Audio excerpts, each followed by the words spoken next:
Former merchandiser, deeply disappointed in people, often caught himself thinking about how contradictory they really are. When left alone, he was suddenly overwhelmed by a strong desire to disappear from this world, to turn off the phone, delete all accounts, just dissolve. But each time, succumbing to his sad thoughts, he returned to his usual life and could never understand why these feelings tormented him so much.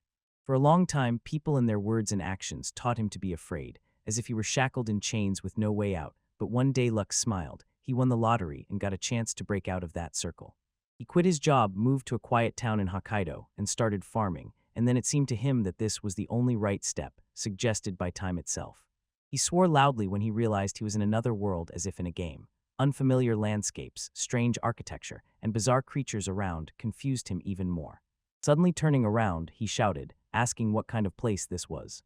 He sighed with relief and decided that for now this was quite enough. Stretching upward as if yawning, he whispered, "Freedom is wonderful," and his thoughts returned again to that strange world. Everything here was unusual and strange, but at the same time very interesting. At first, being here, he was scared, but quickly decided that he would somehow manage.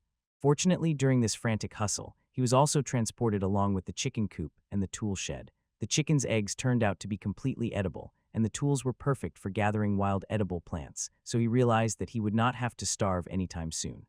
And so, if we are talking about another world, of course, there is magic and superpowers there. He tried various spells and gestures, hoping that something would happen, and suddenly, he tasted a fruit, and suddenly a stream of information flashed before his eyes. It turned out to be a durian. He realized that his ability really worked but had limitations.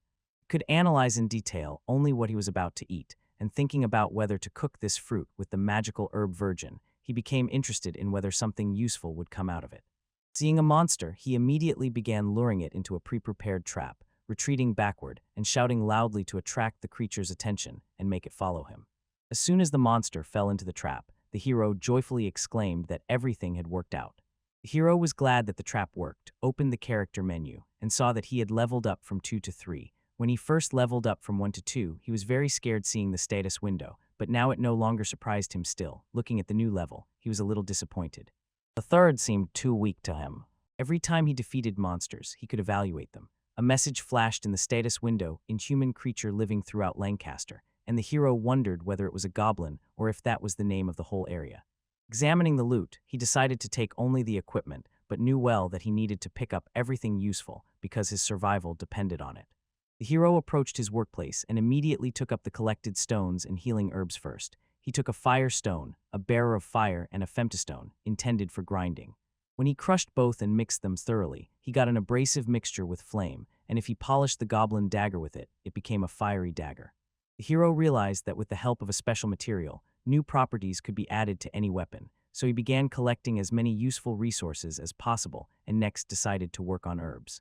He had healing herbs from Irene, the magical herb of the Virgin, and a recently found fruit of the potato weed. Irene's herbs had restorative effects and were used to prepare potions, while the petals of the magical herb of the Virgin contained substances that restored magical power and energy. The hero carefully strained the obtained infusion and was pleased to note that the potion was successful. It wonderfully restored strength, healed moderate wounds, and returned magical energy. But he understood that ordinary healing herbs acted too slowly. They were needed in large quantities, which caused inconvenience, so he became interested in another idea. To prepare a potion from poisonous herbs Bujur and Gadel. If transformed into a potion, it would be absorbed faster and start working almost immediately, because Bujur drains strength, Gadel clouds the mind and causes hallucinations, and combined this could produce very interesting effects. The hero pondered whether it was worth trying the potion, decided that he could try mixing it with an antidote, drank the potion, then ate marlin herb, which neutralizes the poisons of the Gidel and Bujur plants and weakens the effect of other mild poisons. But his body could not withstand such a load. He fell to the ground, and sitting and coming to his senses, bitterly thought that if someone were watching him now, they would definitely consider him a real fool. The hero realized that the potion was actually a very strong poison, and decided to use it in battle by smearing it on arrow tips. Then he wondered, what if these herbs dug up with roots could be planted in ordinary soil and grown? And suddenly it dawned on him, this is not just poison, but a real lure. The hero noticed changes and said that the chicken's wings became shinier after he gave them a taste of some herbs. Interested, he touched one chicken and activated evaluation, and it quickly turned out that the chicken had transformed into a grass chicken, and its meat now had nutritious properties. It restored strength and even removed toxins. Impressed by such a change, the hero could not believe his eyes and immediately thought, what would happen if tonic herbs were combined with healing ones? He rejoiced that he had already cut up the chicken carcasses and put the meat to fry over the fire after adding the healing herbs. When the first piece was in his mouth, he could not contain his delight. What a taste. Enjoying every piece of fried chicken, he said that the chicken's life was not in vain. Having buried the remains of the chicken, the hero made a small improvised grave and with a slight sadness realized that a part of that life would remain here.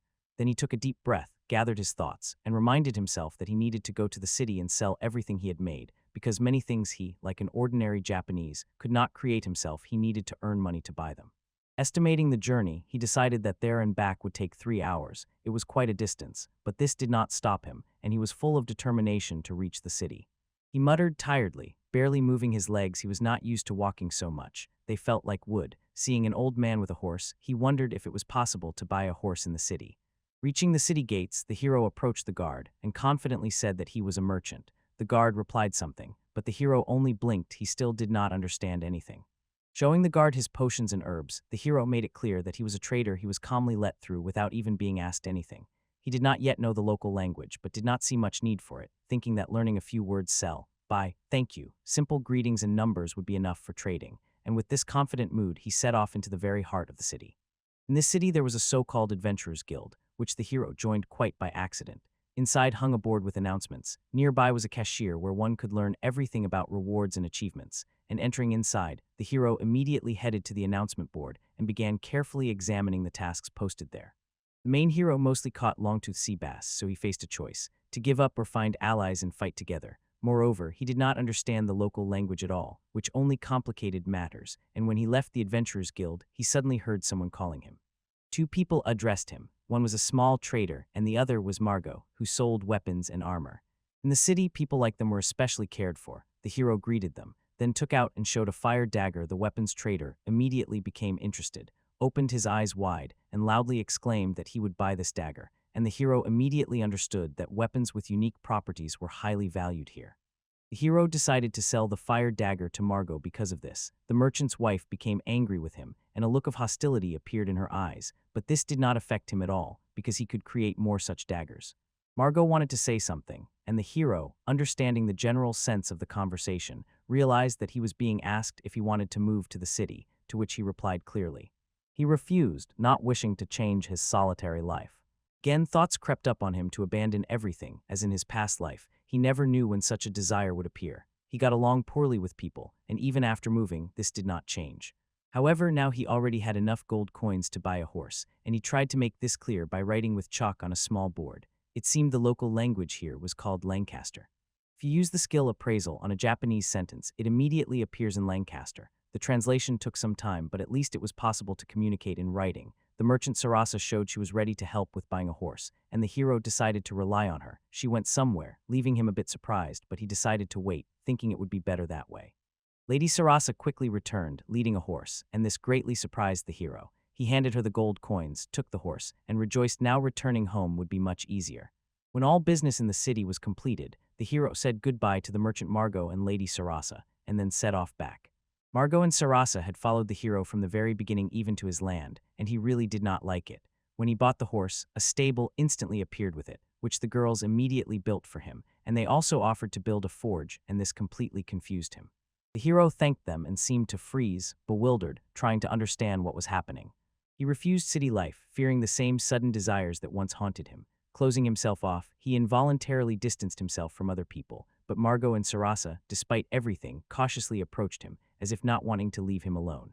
Here everything already went beyond usual business relations. Something more was growing inside him, but he either could not or did not want to admit it, and did not seek to establish new, unnecessary connections. He even began to awaken some plans and concerns, but he would definitely have time to truly thank these 2 later. Construction was completed, and the hero had already become a farmer merchant. His new horse Ronan also appreciated the stable, and leisurely got acquainted with his new home. According to the project of Margot and Sarasa, merchants from Lancaster, a forge and stable grew on his farm, as well as a chicken coop and a tool shed, and the hero felt that now he had enough space for all things. He thought with relief that he could forge and brew elixirs without fearing monster attacks, and to test new possibilities, he began brewing a decoction, carefully boiling the magical herb virgin and the healing herb marina. The heroes examined the results of his work with interest and noticed. He managed to create a new type of potion, magical restoration, which partially neutralizes medium-level poison, although in a small amount. He decided to divide it, keep one part for himself, put the other up for sale, and after inspecting the forge, realized that now he could not just stockpile but seriously engage in production. His blacksmith skills were excellent, but he hesitated whether to expand the manufacture of weapons with special properties, so before making important decisions, he decided first to think about how to thank Margot and Sarasa.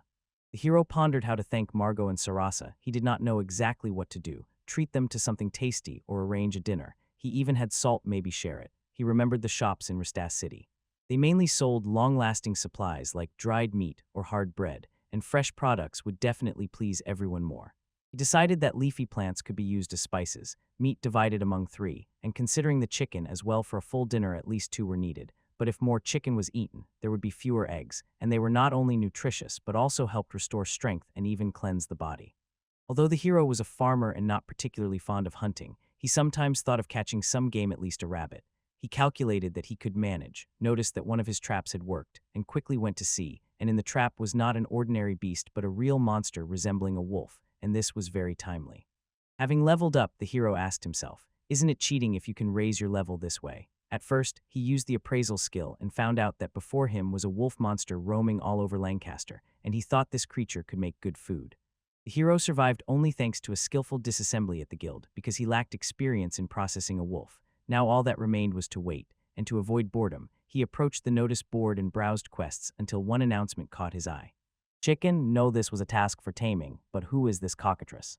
Peacekeeping mission had nothing to do with the hero, but suddenly Dan, the administrator of the Adventurers Guild, approached him. The hero understood almost nothing of his words, and only one name echoed in his mind, Kai. What could this mean? Should he follow him or not? The hero used the skill assessment and found out it was Dojo. The trainer turned out to be Kai, who greeted him as Keigo, and Okuda felt that something important might happen here.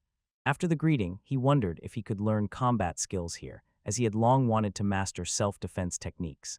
At first, the hero decided to express gratitude and quickly threw words of thanks to Kai, and watching how the dojo master broke the mannequin with one strike, he tried to imagine the strength of that blow.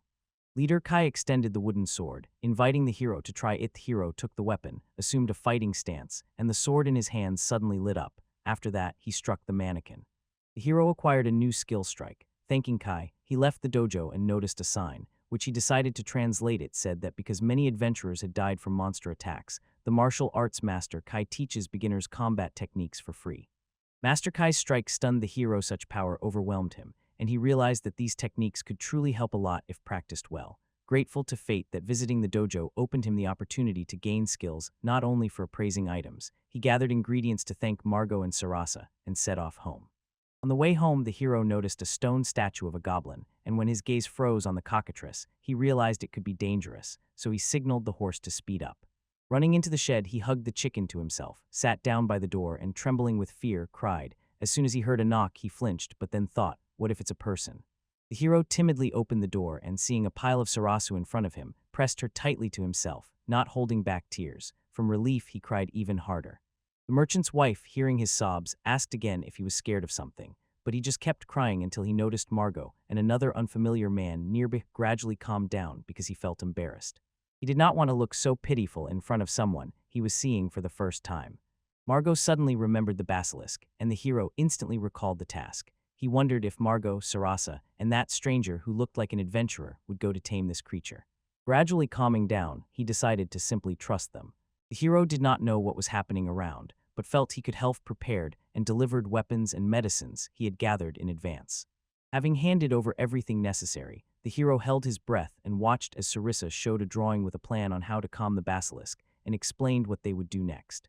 The hero, confused, asked again if they really wanted him to shoot with a bow, couldn't understand why he had to get involved in all this fuss with taming the cockatrice. Not long ago, he worked at a trading company in another world, and here, which resembled a game, risking his life seemed completely illogical, even if they asked him. Margot, Sarasa, and an unknown traveler resolutely tried to encourage Keigo to believe in himself. They said it would be safer together, and assured that they would not let the cockatrice harm him. Keigo knew if he gave in to fear and sat idly, nothing would change. He also understood that surviving alone was almost impossible, so he began preparing to fight the cockatrice because he sincerely dreamed of returning home alive. Seeing the basilisk, the hero held his breath. It was so huge. At that moment, he even envied Sarasi, who stayed home to keep order, and after making sure Margot and the adventurer were in their places, he focused on the upcoming battle. The hero aimed his bow and released a poisoned arrow that hit the cockatrice. This was the signal for the allies to start the offensive and launch the attack. After the hero defeated the basilisk, he suddenly noticed that his allies probably had a higher level than him, and at that very moment the monster turned its attention to him, began preparing an attack, and the hero realized it wouldn't have time to dodge. The adventurer pushed the hero at the last moment, and thanks to this, they managed to partially avoid the cockatrice's attack.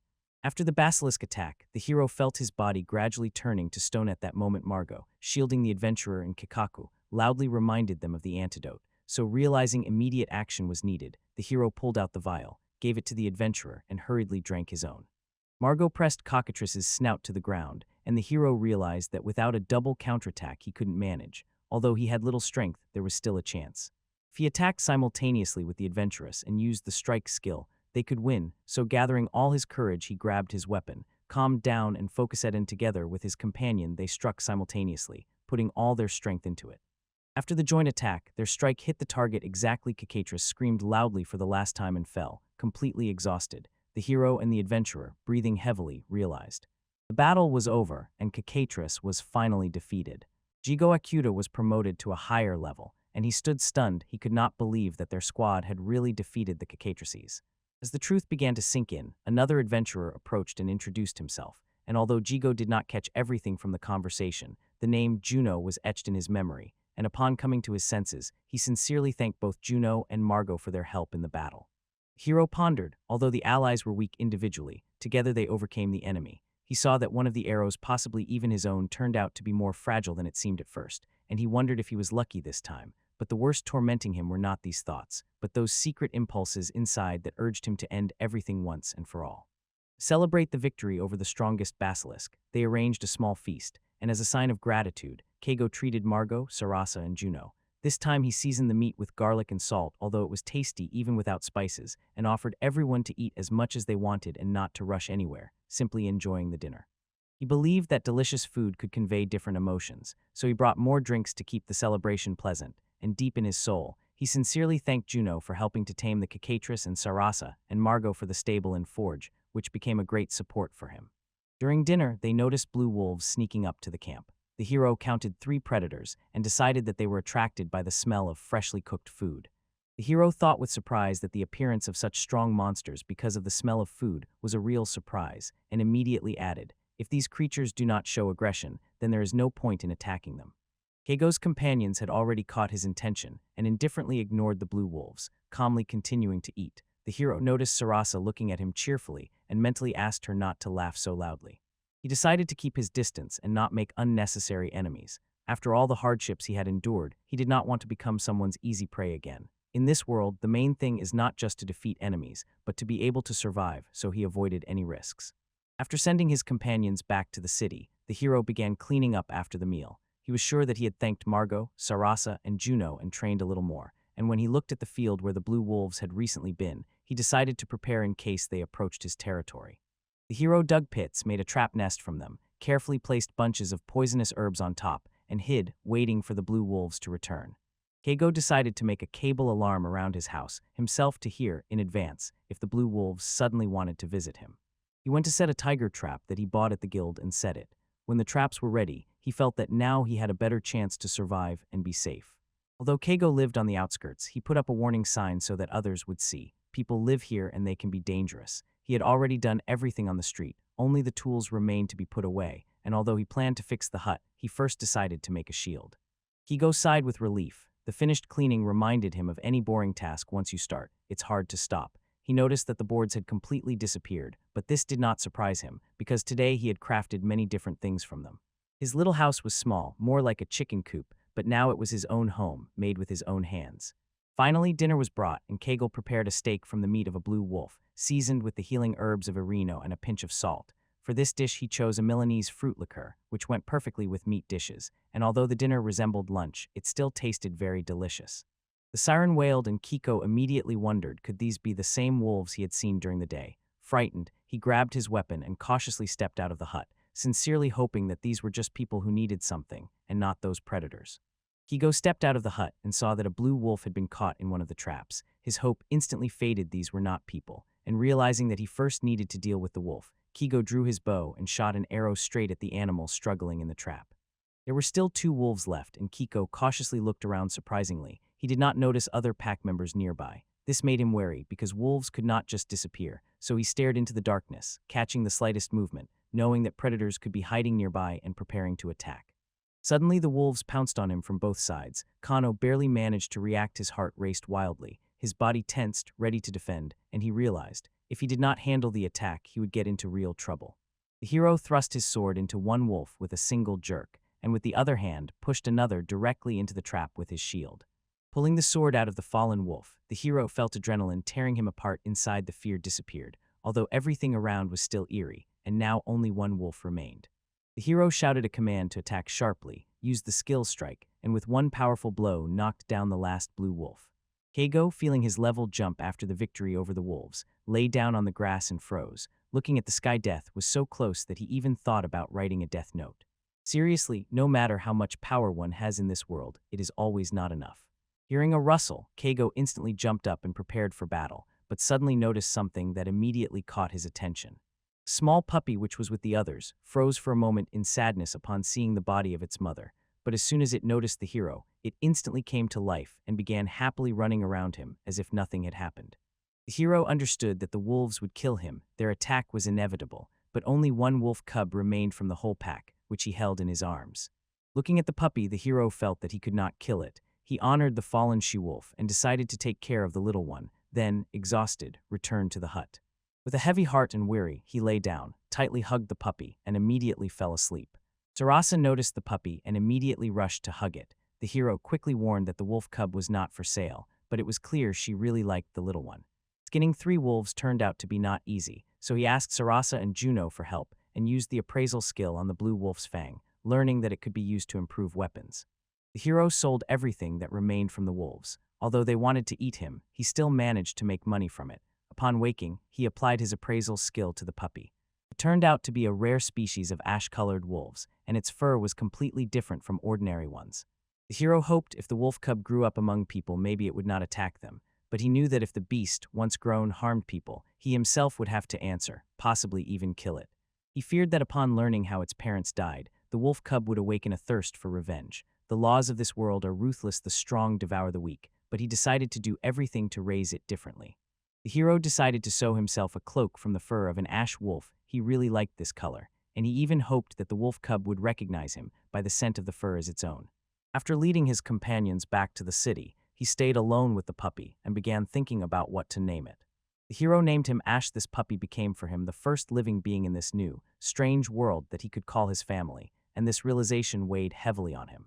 A new chapter of life, new trials, new responsibility. Kigo felt that a difficult path awaited ahead. The hero quickly called the puppy, trying to stop it. Ash wanted to grab a chicken and had already disturbed the seedlings. From that day on, he no longer had time for sadness. He promised Ash's parents that he would take responsibility for his upbringing. Ash is muddy again today. The hero sighed heavily, looked at the puppy, and thought that if this continued, the water would soon run out. Then he remembered that Margot had left some ingots and decided to see what could be made from them, and after several attempts, he managed to give them some shape. This took a long time to craft, but finally everything was ready. The bath was already heated, and the hero felt relieved that he could finally bathe in warm water. Since arriving in this world, he had only wiped himself with cold water, and now, thanks to the new water supply system, he could draw more. Inspired, he exclaimed. The hero was pleased that it was spacious and calm here. The air seemed extraordinarily fresh. In the city he usually bought water, but here it turned out to be much easier to draw it from the lake. Looking around, he noticed some strange monsters nearby that he had not encountered before, but since they did not show aggression yet, there was nothing to worry about. The hero turned to the puppy and happily said that they would soon get water, but Ash suddenly tensed, and Keigo also felt danger. A sudden blow made him instinctively raise his shield, but the force of the attack was so great that he fell into the barrels, and cursing all this, tried to quickly recover. The hero immediately understood before him was a water monster. While he was coming to his senses, Ash rushed forward and bit the monster's back. Without wasting a second, Keigo drew his bow and shot a poisoned arrow straight into the monster's knee. The monster was distracted when the arrow hit its knee, and Keigo took advantage of this with a quick swing of his sword. He cut off its head. Immediately after the victory, a wave of energy passed through him. The level rose again. But despite the ease of victory, Keigo clearly understood all this was only possible thanks to Ash. Using his ability to evaluate, Keigo learned that the defeated monster was called Murnum, a water monster possessing water magic, and he wondered if the blow he received was not a water spell. If not for Ash's warning, he might no longer be standing here, and meanwhile Ash ran up to Keigo holding something in his teeth, and upon evaluating the find, Keigo realized it was a Murnum scale. It turned out it contained the magical power of the water element, and could serve as a material for spellcasting and transferring water magic. Praising Ash for agility and help in battle, Keigo decided that this puppy was now not just a favorite, but a true partner. Cage played a symphony for Ash and noticed how the puppy listened enchanted and clearly enjoyed every note, so he continued playing, rejoicing that his music could bring joy even in this new world. Later during bathing, he played a little with Ash in the bath, and this moment seemed especially warm to him despite all the difficulties in their lives. It was these simple joys that helped him overcome them. Keigo knew he had to become stronger to protect Ash, but he was worried whether the puppy was getting enough nutrients in his food. He fed him herbs and eggs, but doubted if that was enough for normal growth. Ash was terribly cute, but still remained a wolf, and simply buying food for him was not enough to raise a true predator. Keigo often went to the city for dried meat, but each such trip was risky and difficult, because in this new world even ordinary tasks became real trials. Keigo decided to avoid unnecessary fights. Today he realized that in this world there are monsters with magic, and defense alone against them would not be enough. He needed to figure out how to attack them effectively. He even thought about finding stronger weapons to counter such threats, but these thoughts were tiring, so maybe it was better not to think for now, especially if no one was nearby. You can only count on yourself.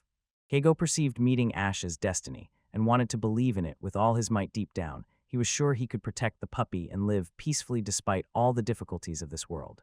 Now they could take hot baths whenever they wanted, but in Keiko's heart there was still a smoldering anxiety. She sighed, knowing that nothing would change until everything dried, and looking at the clothes bought in the city, each time putting them on, she clearly realized she was in another world. Nerves interfered with concentration, but at least they had already managed to get water, so now only remained. Keijiko decided to make a weapon, and with burning eyes got to work, full of inspiration, though he felt well that it would not be easy. For the last few days he had been training in the forge with metal scraps, and now he wanted to successfully repeat the whole process several times to be confident in his skill, before taking on the ashen wolf fangs, a rare material that Juno had obtained for him. When he began melting and using iron ingots, Keijiko noticed that they were much more expensive than the metal fragments he had worked with before. Finishing the work, Keigo exhaled with relief and proudly looked at his creation. He wanted to show the sword to Ash, but he was so fascinated chasing a butterfly that he did not even look, so Keigo smiled, began improving the handle, and using the evaluation skill, learned that the weapon he made was called Wolverine's Sword, a blade made of strong, valuable steel, reinforced with the fang of an ashen wolf, and assessing the result, he thought that the sword sounded really impressive. Keigo was confident that with such a weapon he could definitely protect Ash. Then he remembered the scale of Murnum and the fire stone, which he had recently found, decided that they could also be used, and began to think how. Carefully crushed the scale and the stone, mixed the resulting powder, and holding his breath, hoped it would not explode. When nothing happened he sighed with relief, but the hardest part was ahead. He needed to try the mixture for taste to activate the evaluation. As soon as Keigo tasted this powder, his tongue seemed to tremble, and he exclaimed aloud in surprise. Turning on the analysis ability, he finally understood what he was dealing with. It was the powder of the terrible thunder, which endows the weapon with lightning. Realizing that the combination of fire and water gives an electric discharge, he instantly decided to test the powder on the Wolverine sword, carefully rubbing the blade with the new agent and again using analysis to check the result.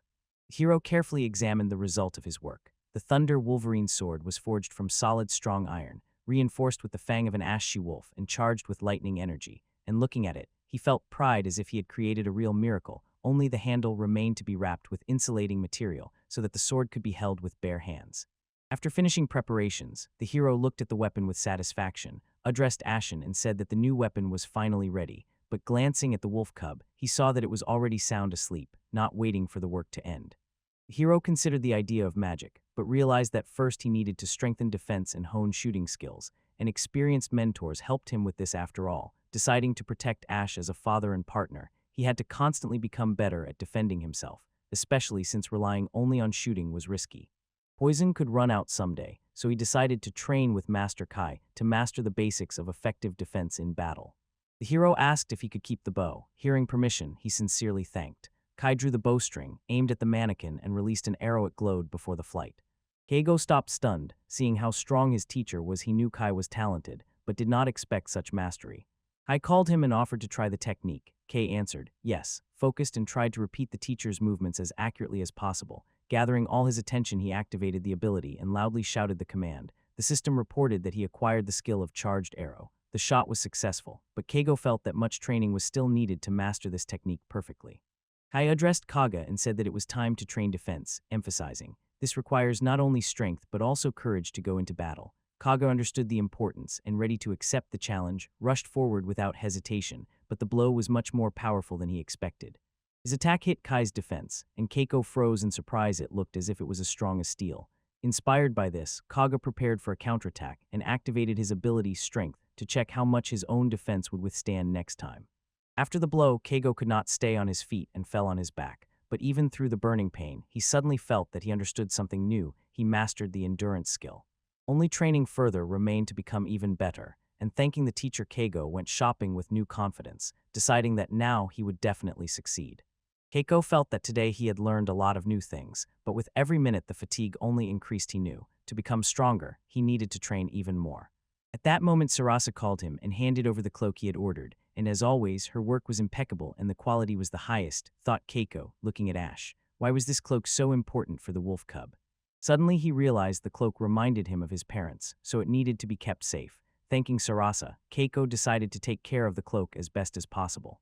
Sarasa noticed that Keigo's shield was already completely worn out and gave him a new one, and he, inspecting the equipment, realized that the old shield was completely unreliable. No wonder, since he once made it from a simple barrel lid. So Keigo decided to buy a new shield from Sarasa, and at the same time took the cloak he had ordered earlier.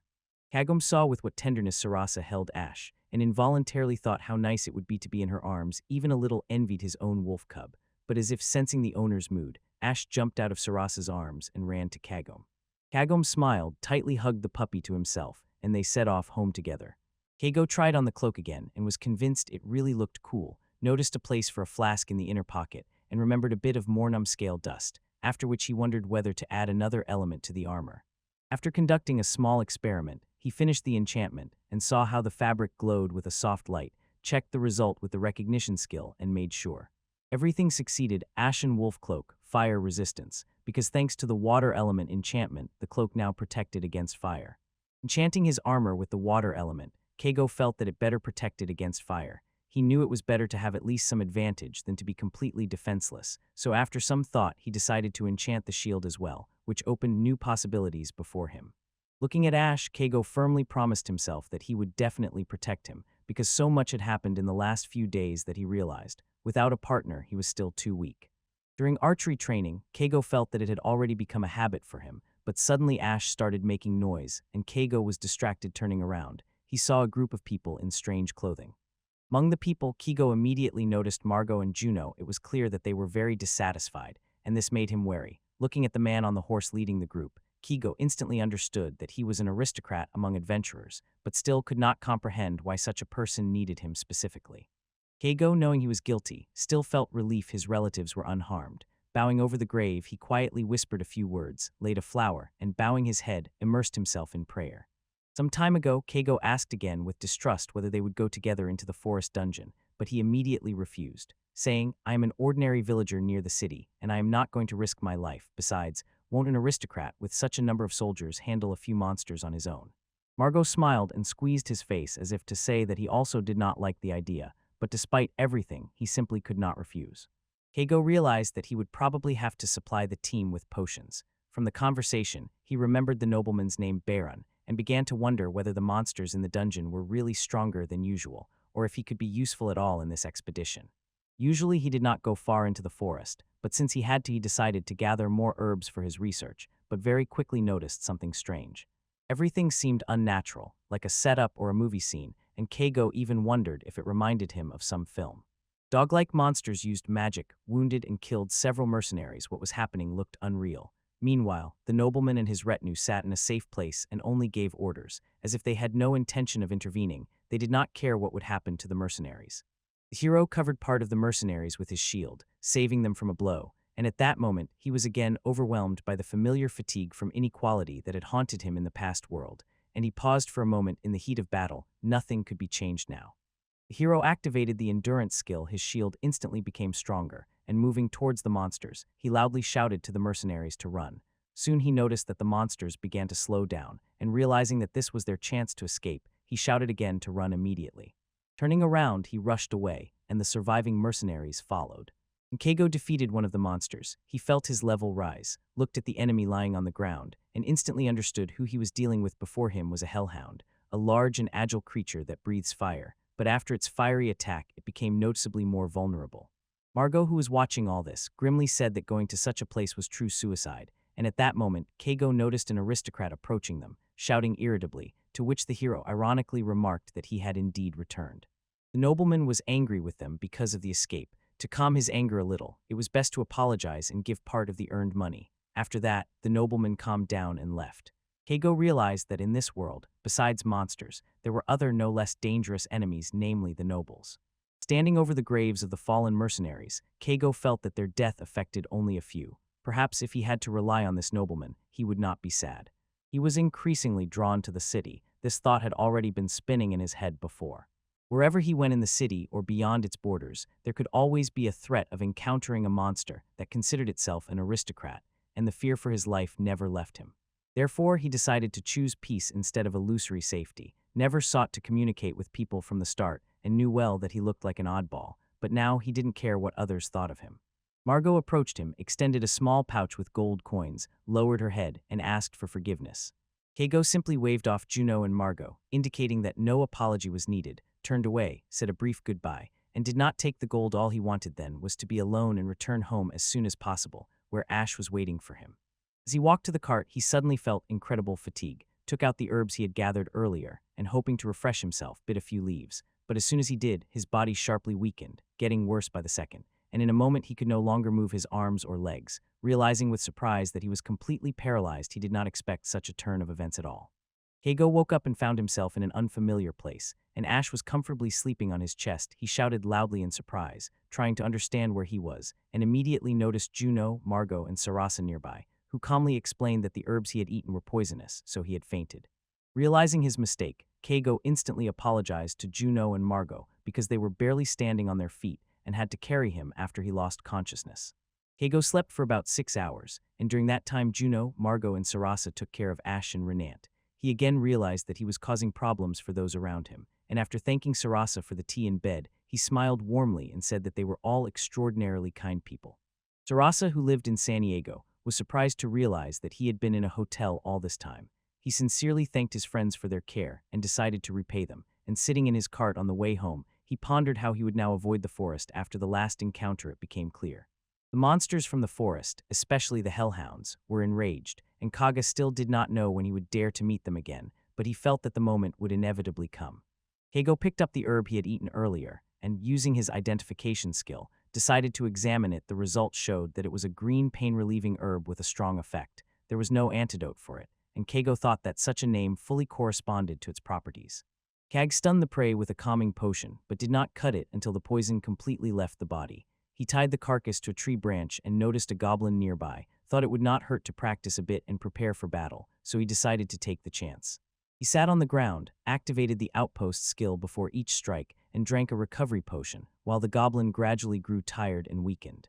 Eventually, the goblin fled, and Keigo did not even pursue it. He never chased those who ran away. He tapped the shield contentedly and felt himself growing stronger. Remembering that wolves had not attacked for a long time, he looked with interest at Ash, who was sweetly dozing on a stump, smiled, patted his friend, and enjoyed the peaceful moment. When Keigo finished his work, he happily realized that he had finally completed the fire daggers. Besides them, he still had items for sale and a stock of dried venison. After petting Ash, Keigo smiled and seemed to address him. As a sign of gratitude for everything, he decided to take him with him to the city. When Margot entered the room, Keigo sold him the fire daggers, took the money, and looked at him with surprise. Margot silently approached the cart and pointed to one of the items, and Keigo, understanding his interest, explained that the item was intended for sale to Sarasa. Margot calmly replied that he would buy everything at once and then perhaps resell it to Sarasa. Keigo was surprised. Did this mean that Margot wanted to buy his goods wholesale and then resell them? But he was not worried about it, so he simply agreed, pointed to a barrel of alcohol he had brought with him, and said he also had drinks. Hearing about the alcohol, Margot smiled broadly and was clearly pleased with such an unexpected addition to the deal. Keigo noticed that Margot did not seem like a responsible person. She was so ready to close the shop just like that, but he could not say that for sure. In a moment, his attention was drawn to Juno, who approached and asked Margot something, and it turned out that they were planning to invite Sarasa as well to rest together that day. When the table was already set, and everyone was slowly savoring the drinks, Sarasa suddenly took out the chicken, meaning it was time to prepare kebabs with vegetables. Keigo immediately got to work, carefully cutting the meat and vegetables, and began threading everything onto skewers, and soon the appetizing smell of grilled kebabs filled the air, making everyone even hungrier. Since he arrived in this world, he had experienced a lot. Death was always near, but he could still smile confidently just like the three beside him. Confidence. Keigo pondered this, but seeing Ash reaching for food, he handed him a piece of dried meat. Now he felt safe, and that was enough. Keigo looked up and saw what a beautiful sky it was, without skyscrapers, all covered with stars, and illuminated by a bright moon. He stretched, feeling his whole body ache, and thought it was because of the night in the carriage, but looking at Ash, he was reassured he was fine. Smiling, he petted his fluffy fur and warmly said how cute he was, remembering that before the journey home it would be good to get some water for bathing. Keigo suggested this to Ash, and hearing a joyful bark in response, he nodded and quickly gathered enough water, noting with satisfaction that everything was ready. When they finished with the water, Keigo said everything was ready and suggested to Ash to set off. But just as they were about to leave, a quiet growl was heard, and glancing where his faithful friend was looking, Keigo was already expecting to see Murnum, and indeed, Murnum stood on a large rock watching a huge snake. The snake had already noticed Murnum, but had not yet paid attention to Keigo and Ash. Keigo fearfully noticed that next to that gigantic monster, Murnum looked like a baby. He sharply fell beside Ash and carefully covered his mouth so he wouldn't accidentally reveal their hiding place. Realizing the danger made him act quickly. Keigo hurriedly began packing things to leave home as soon as possible, but suddenly he heard a strange sound and froze in place. The monster, as if gathering some dark power within itself, made a strange sound and accumulated poisonous liquid. In a moment, it shot a stream of venom directly at Murnum. The poison corroded his scales, and Murnum let out a piercing scream. Keigo instantly jumped into the cart and shouted, "Retreat!" He sharply directed the horse and forced it to gallop at full speed, striving to get out of the dangerous place as quickly as possible. For a moment he remembered that he had lost the filled bath, but immediately dismissed the thought now was not the time. Locked in the hut and hidden in the hay, Keigo barely breathed, trying to calm his fear. His hands trembled, his heart pounded wildly in his chest, tears ran down his cheeks, and one thought kept spinning in his head: what should he do now? Keigo always believed that heroes from role-playing games could defeat any monster, no matter how scary it was, and he himself was a simple farmer and could not cope with such monsters, so there was only one option left: to seek help where ordinary people look for it. Leaving the hut, he cautiously looked around to make sure the monster was not following him, after which he headed to the guild, took a board with chalk, and began to draw on the paper. Grew a huge snake, and in front of it stood Murnum, and when he finished, he turned around and asked if anyone knew what kind of creature it was. Kato realized, if this creature was really a snake, he would not manage on his own, and could only hope for help from others. He so much wanted someone to defeat this monster. Soon an announcement was made: whoever tames the snake will receive 5 gold coins, but he thought it was not worth taking on something he could not handle himself. This was a matter of survival. Life was more valuable than unnecessary risks, so he decided to stick only to what he could realistically do himself and avoid danger unless necessary.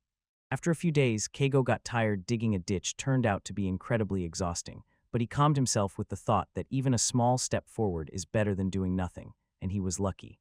An experienced team of adventurers responded to his announcement, who not only agreed to help but somehow found his missing bathtub. Keigo knew well, in such cases, you need to call adventurers. It would be more reliable. He did not want cicatrixes or hellhounds to attack his house from the forest, so he decided that from now on he would entrust the home's protection to adventurers. Looking around, he remembered that he hadn't approached the water for a long time, returned to Ash and said he would go drain the water from the bathtub, but suddenly noticed that the dog was acting strangely, froze, and cautiously asked what was going on. As soon as Keigo asked his question, Ash suddenly disappeared somewhere, and Murnum emerged from the water. Keigo was frightened for a moment, but recognizing him, he immediately sighed with relief. Fortunately, it was only Murnum in front of him. He did not want to fight at all, so taking the chance to test one of his ideas, he squinted, drew the bowstring, and shot an arrow with a tranquilizer into Murnum's shoulder. As soon as the arrow hit Murnum's shoulder, the creature immediately began to weaken and slowly fall. Kag did not hesitate. He approached, and with one precise strike cut off its head, and while examining the prey, he noticed. Although Murnum's appearance was strange, inside it resembled a fish, so Kag wondered maybe it could be eaten. But now was not the time for that. First he needed to start processing Manama Hahai Blan. As expected, mernoms were wildly popular as an ingredient for potions. Keigo did not want to miss the chance and asked her to show how to properly skin the monster to avoid mistakes next time. He thoughtfully wondered if it was possible to taste the properties of ingredients, but remembered that the painkiller had not yet worn off. The effect would last 6 hours. Moreover, he got a fresh portion of mernom scales, which immediately reminded him of the forge. His enchanted daggers were already burning. This was very convenient for survival. And suddenly, a thought appeared in his head. What if he cast a water spell on the dagger? Keigo examined the new enchanted dagger with interest, activated the evaluation skill, and saw drops of water dripping from the blade's tip. He frowned, thinking at first glance it was ordinary water, but then an idea came to him.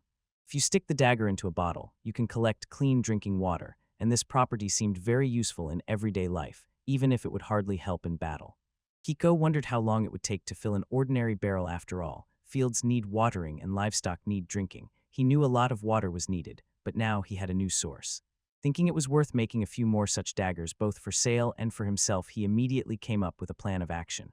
After bathing, Kiko felt how pleasantly the warm water warmed him and eagerly awaited when he could fill the bathtub again, but he did not get to rest long. It was time to start cooking. Mern meat turned out to be incredibly tasty, so Keigo decided to fry it just in case. White wine would be perfect, but fruit ale also suited well. It tasted like white fish, only local, as if from this world. Looking around the pond, he saw many different animals and fish, a real paradise for a cook. However, Keigo stopped in time, remembering that these were hunting grounds of the same snakes.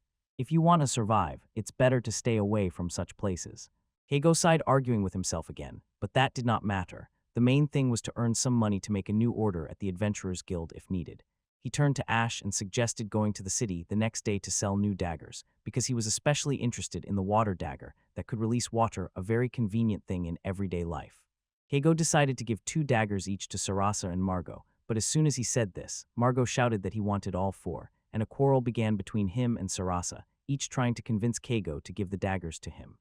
Ash barked loudly. The argument immediately stopped, and it seemed that this time Margot won. Strangely, their quarrels somehow calmed them down, and at that moment Keigo noticed Juno standing aside with a sad face. It was clear that something was bothering him, and Keigo could not help but wonder what was going on. Keigo gently petted Ash and promised to come back for him as soon as the business was done, and his thoughts drifted to the past. In the trading company, he often spoke with foreigners, but could not get close. The lack of language became a wall between them, making conversations tense and awkward, so even in the new world Keigo did not dare to let people get close. In this world, friends can be found even without a large vocabulary, so Keigo did not bother learning new words. He was understood anyway, even when he spoke not very precisely, and the relationships he had already managed to build were quite enough for him. Keigo finally decided to find out what kind of item Margot had given him, and it turned out that the claws of the hellhound were suitable for blacksmithing, and the powder made from them was good for creating fire-resistant charms and fire amulets. This discovery fascinated him so much that he spent several days at home working, and eventually created something like Hellfire and a special protective fist shield made from the dog's materials, which excellently protected against fire attacks and provided great fire resistance.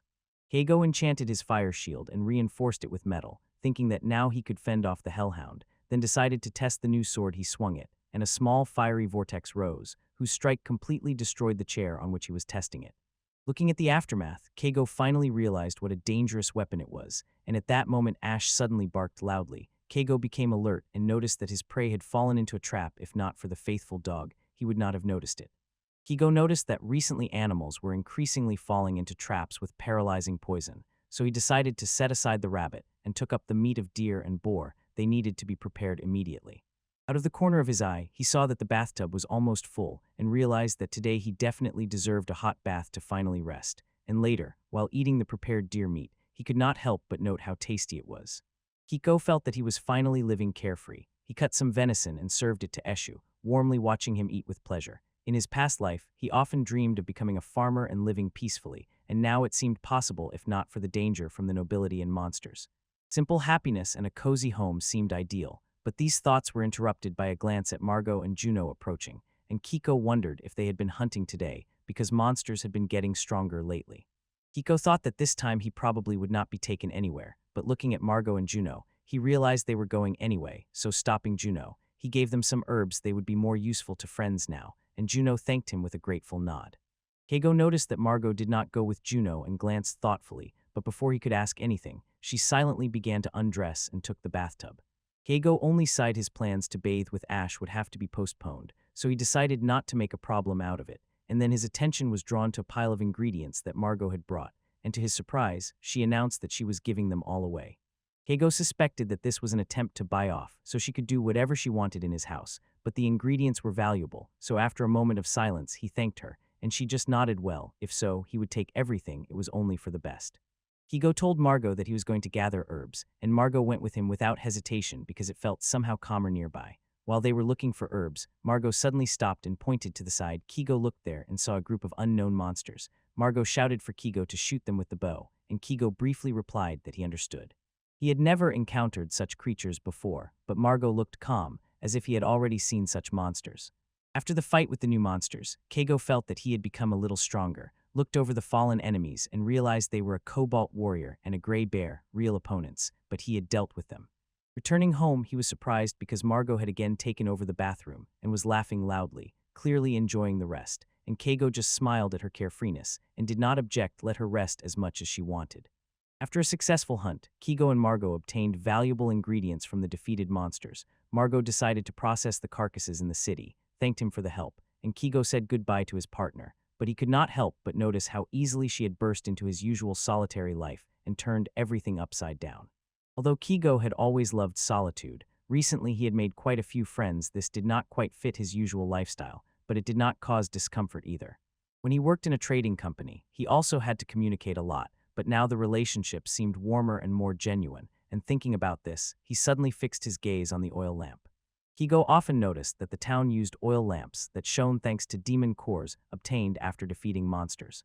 Looking at the bright glow of one such lantern, he remembered how during the last expedition they also managed to find a similar core. The light seemed truly beautiful to him, and he mentally noted this for himself. Meanwhile, Ash was already sleeping sweetly, hidden and comfortably settled on his arm, and Keigo gently adjusted the dog's fur, and wishing him good night, allowed himself to relax a little. Sitting down to work, Keigo began recording his observations and compiling his own encyclopedia.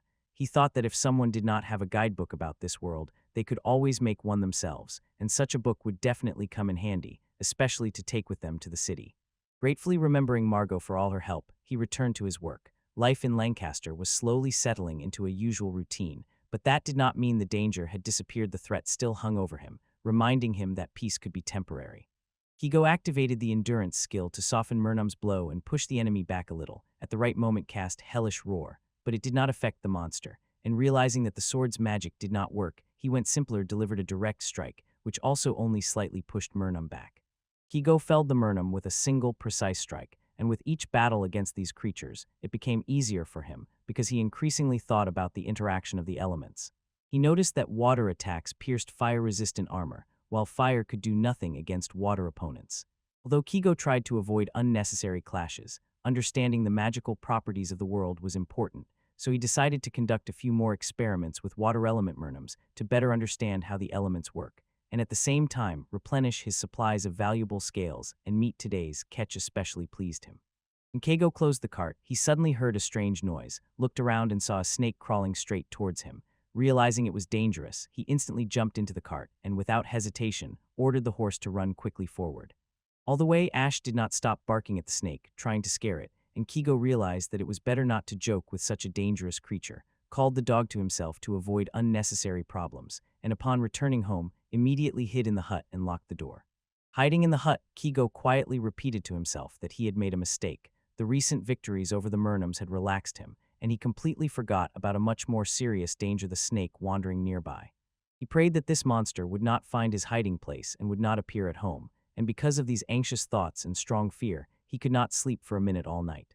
Keigo returned to the Adventurers Guild and updated his order, increasing the reward for taming the snake. While making changes, it briefly occurred to him it would be good to strengthen the defense in this area and set more traps around the house. He had already sent a request to destroy the monster, but he felt that this might not be enough. What else could he do to protect himself? Keigo brewed the Gibelska poison from the poisonous glands of the cicatrix, which Margot gave him, but when it was time to test the mixture, fear overwhelmed him. However, without testing, he would never know if it worked. Hoping that the prepared antidote would save him, he still dared to swallow it, immediately drank the antidote, but it did not work completely. Strength instantly left Keigo. He fell to the floor and could not get up, and Ash, seeing that his master was unwell, rushed to bark and tried to bring him to his senses. After drinking another dose of the antidote and overcoming weakness, Kigo finally regained consciousness. Assessing the situation, he realized that he had received an extremely dangerous poison, a single drop of which could kill him, and this took his breath away, so he hugged Ash, who had been running back and forth all the time from excitement, and stroking his faithful friend's fur, quietly apologized for making him worry.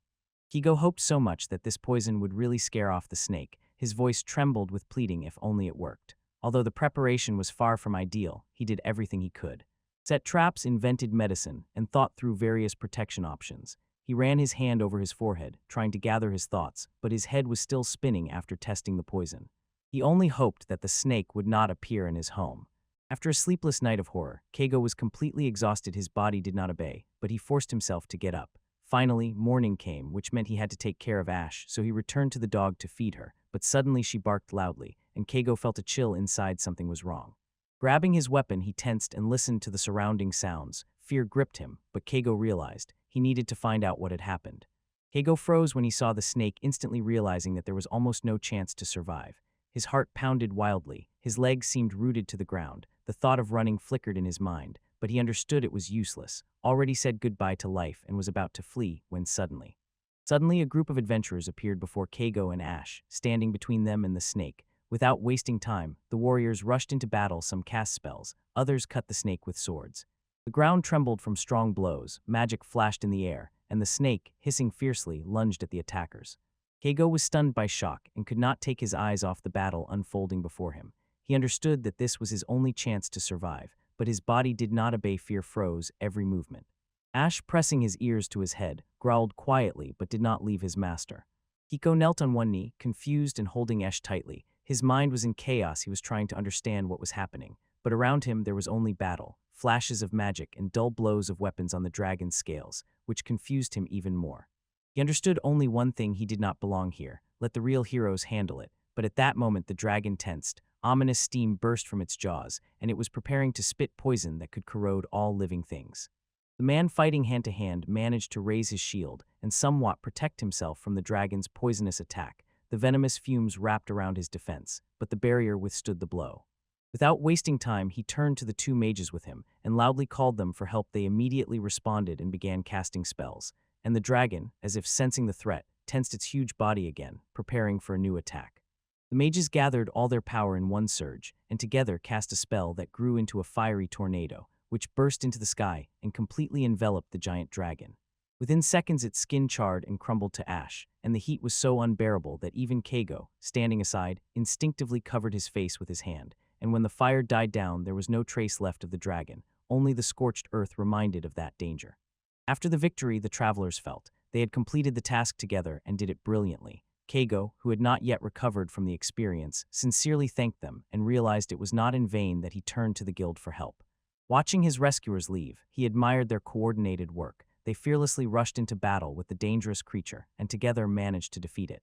Keigo realized he had witnessed true unity and strength, which he himself still lacked. After sleepless nights, Keigo finally managed to fall asleep. Waking up and going outside, he was finally convinced it really happened, not just a dream. There was real chaos around. Traces of the battle with the dragon were everywhere, and all the defenses he had prepared proved useless against such an enemy. The realization of how close he was to death made him hold his breath, but despite all the fear and horror of what happened, Keigo was alive, and Esh was too, and that was the main thing, he thought, looking around the destruction when suddenly he heard someone calling him. Margot and Juno arrived from the city. It seemed the guild had reported about the dragon, and they, filled with anxiety for Keigo, rushed here. He tried to stay calm, thanked them for their concern, and assured that everything was fine, but barely finished speaking when both friends rushed to him, hugged him tightly, and sincerely rejoiced that he was okay. Their relief was genuine. Keigo was momentarily confused and did not know how to react, then exhaled, allowed himself to relax, and felt how nice it was when someone cared about you. Margot took a bath and relaxed, surrendering to the warmth of the water. Meanwhile, Keigo poured a drink for Juno, and he took it gratefully. Although they disturbed his peace, he thought it probably wasn't so bad. It was cozy and familiar nearby. Keigo sat next to him, raised his eyes to the sky, and dreamily looked at the stars shining above him like an endless canvas. The master called him Esh. This wolf cub at the second level grew very slowly due to the uniqueness of his species, hardly ever left the master and always followed him, and when he fell asleep, he always lay nearby because he believed the best and safest place to rest was at his feet. Esh loved meat the most, especially the one his master gave him. It was very tasty, Besides him, the master had a horse named Rosianta and a silly chicken, but he could not eat the chicken. Rosianta loved fresh grass the most, and the chicken loved worms. Once Esh decided to help the chicken and brought her worms, but the master sternly said that this was not allowed. If it's not allowed, then it's not allowed, because Esh was an obedient boy. Esh was always near the master and followed him everywhere. Every day brought something new. Where would they go today? Once a terrible monster attacked the master, and Esh barked without hesitation to scare it away. His fierce voice really made the enemy retreat. The master petted Esh, and at that moment the wolf cub felt the happiest in the world. One day an old man and a young woman quarreled over Keigo's attention, and Esh couldn't stand it. He barked loudly trying to calm their quarrel, but instead of stopping, the girl suddenly grabbed the wolf cub and hugged him tightly. He almost suffocated in her arms and whimpered plaintively as if asking for help, and Keigo watched this with some strange expression on his face that Esh never understood. Esh loved to sing. One day he was sitting in the bath with his master and humming something like Tadadan, getting real pleasure from it. The wolf cub shone with happiness when singing together with Keigo. He also ran very fast and loved chasing everything thrown to him, and most of all when the master threw him a bone. At such moments, Esh considered it the best game in the world. Every time Ash brought the bone back, his master petted him and it was so pleasant, but despite all his kindness, Keigo was sometimes very inattentive. The wolf noticed that there was no water in the bowl at all, approached the master and tried to wake him up, but he did not respond. Ash began to growl, then whine and even jump near the bed. Come on, time to get up. How can you sleep when there is no water in the bowl? A very strange master. The room was so hot that Ash barely stood on his feet, and he knew it was dangerous. He had told himself this more than once, but now he could not fall. He had to guard his master until he woke up. Ash felt the approach of trouble. Something big and long was lurking in the darkness. Come on, come out. The wolf growled tiredly, not taking his eyes off the shadow in the corner. He always warned the master, even if he himself was afraid, and this time would be no exception. He would protect Kagu, protect Rosiant. The creature suddenly rushed forward, but Ash did not even think of retreating, who decided to scare him with just one look. Nonsense, Ash was not so easily stopped. But despite everything, the master was the kindest person in the world. Ash always knew he wanted to be near him, wherever he went. He was Ash, a wolf named Ash, a faithful friend and protector of his master. That day Okuda was accompanied and guarded by two men, Margot and Juno, who knew how to fight well, and together with the loyal dog Ash, they were gathering medicinal herbs deep in the forest. If Okuda had been alone in the forest, he would never have dared to go so far. He felt much calmer because reliable comrades he trusted were nearby. Margot said that the target was right here and they needed to move further. Soon they rushed into battle, and in a moment scattered the monster almost without losses, and he noticed that the fight turned out to be easier than expected, and the victory came to them very simply. Margot, one of the fighters, noticed an enemy sneaking up from behind and loudly shouted a warning to everyone, but Okuda did not have time to dodge. He was caught by surprise and hit. Immediately after this, new giant monsters, even bigger than before, burst onto the battlefield, and when he saw among them a particularly dangerous creature, he was stunned with surprise. A cockatrice had appeared in these parts. He felt to himself that the group changed formation to better cope with the threat, and this time he was to be at the front with a shield and hold back the enemy. When he saw the cockatrice's eyes light up, he immediately understood now the cockatrice would try to turn him to stone, so he instantly activated the defensive skill Fortress to withstand this attack. Okuda felt his hand begin to go numb, mentally forced himself to stay calm and drink the potion, as he did in such cases. Margot reacted in time and handed him the bottle. The potion softened the condition. He took it and sincerely thanked her for the timely help. Ash, who was standing nearby, barked as if encouraging everyone. He praised the dog and gave the signal to start the counterattack. Margot and Juno acted together and supported him in the attack. Together they dealt a powerful blow to the enemy, brilliantly demonstrating coordinated teamwork. After the battle, a message suddenly flashed on the screen. The character level rose from 12 to 13, and the main attributes changed as well. Health increased from 26 to 28, magical energy from 16 to 27, endurance rose from 19 to 21, strength from 25 to 27, intellect from 76 to 77, agility from 31 to 33, speed from 25 to 27. Okuda felt a surge of power and realized that he had become stronger and made significant progress. But he understood, the most important thing is not only strength, but loyal friends who stand by your side. The group successfully completed the task and returned to the city without any losses. Among them, Sarasa was the first to approach Okuda, and he suddenly remembered that he last saw her before the snake attacked his home. He felt that despite everything he had been through, he was all right. Inside him, there was such satisfaction that words could not convey it. He liked the idea of a simple, ordinary life without changes and adventures, but since he entered this world, no day was like another. New difficulties and trials appeared every time. Once, while working at a company, he fully devoted himself to his job. After saying goodbye to his colleagues, he was overwhelmed by oppressive silence and the emptiness of loneliness, and it seemed to him that his former comrades were now having fun and enjoying life.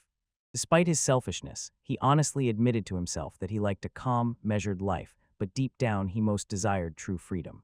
Many believe that even experienced adventurers find it difficult to defeat an enemy like a snake. He himself admitted, if a dragon attacked him, it could have ended in his death.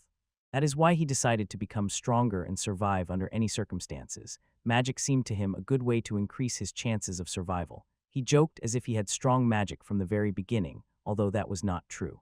He believed that life was not simple at all and did not forgive mistakes. Only recently did he realize that he had a rare talent for alchemy and blacksmithing. No one else could create potions and weapons of such destructive power as he could. Even Margot, the craftswoman, could not replicate his creations. Although he did not possess fire magic, his flaming sword produced the same result, and even if he could not heal with magic, he brewed potions that restored health and removed negative effects. This success became possible thanks to his unique skill of precise evaluation. He admitted to himself that he had previously greatly underestimated how important it was, and when he took up alchemy and blacksmithing, he finally understood this could lead him to true success. Whatever path he took, only persistence and hard work would decide everything. With these thoughts, he slowly fell asleep. He woke up and suddenly remembered that he had one more weapon, a bow. Later, he went to training to practice archery even better, and during the sessions, he sincerely thanked his mentor Master Kai for help and instruction.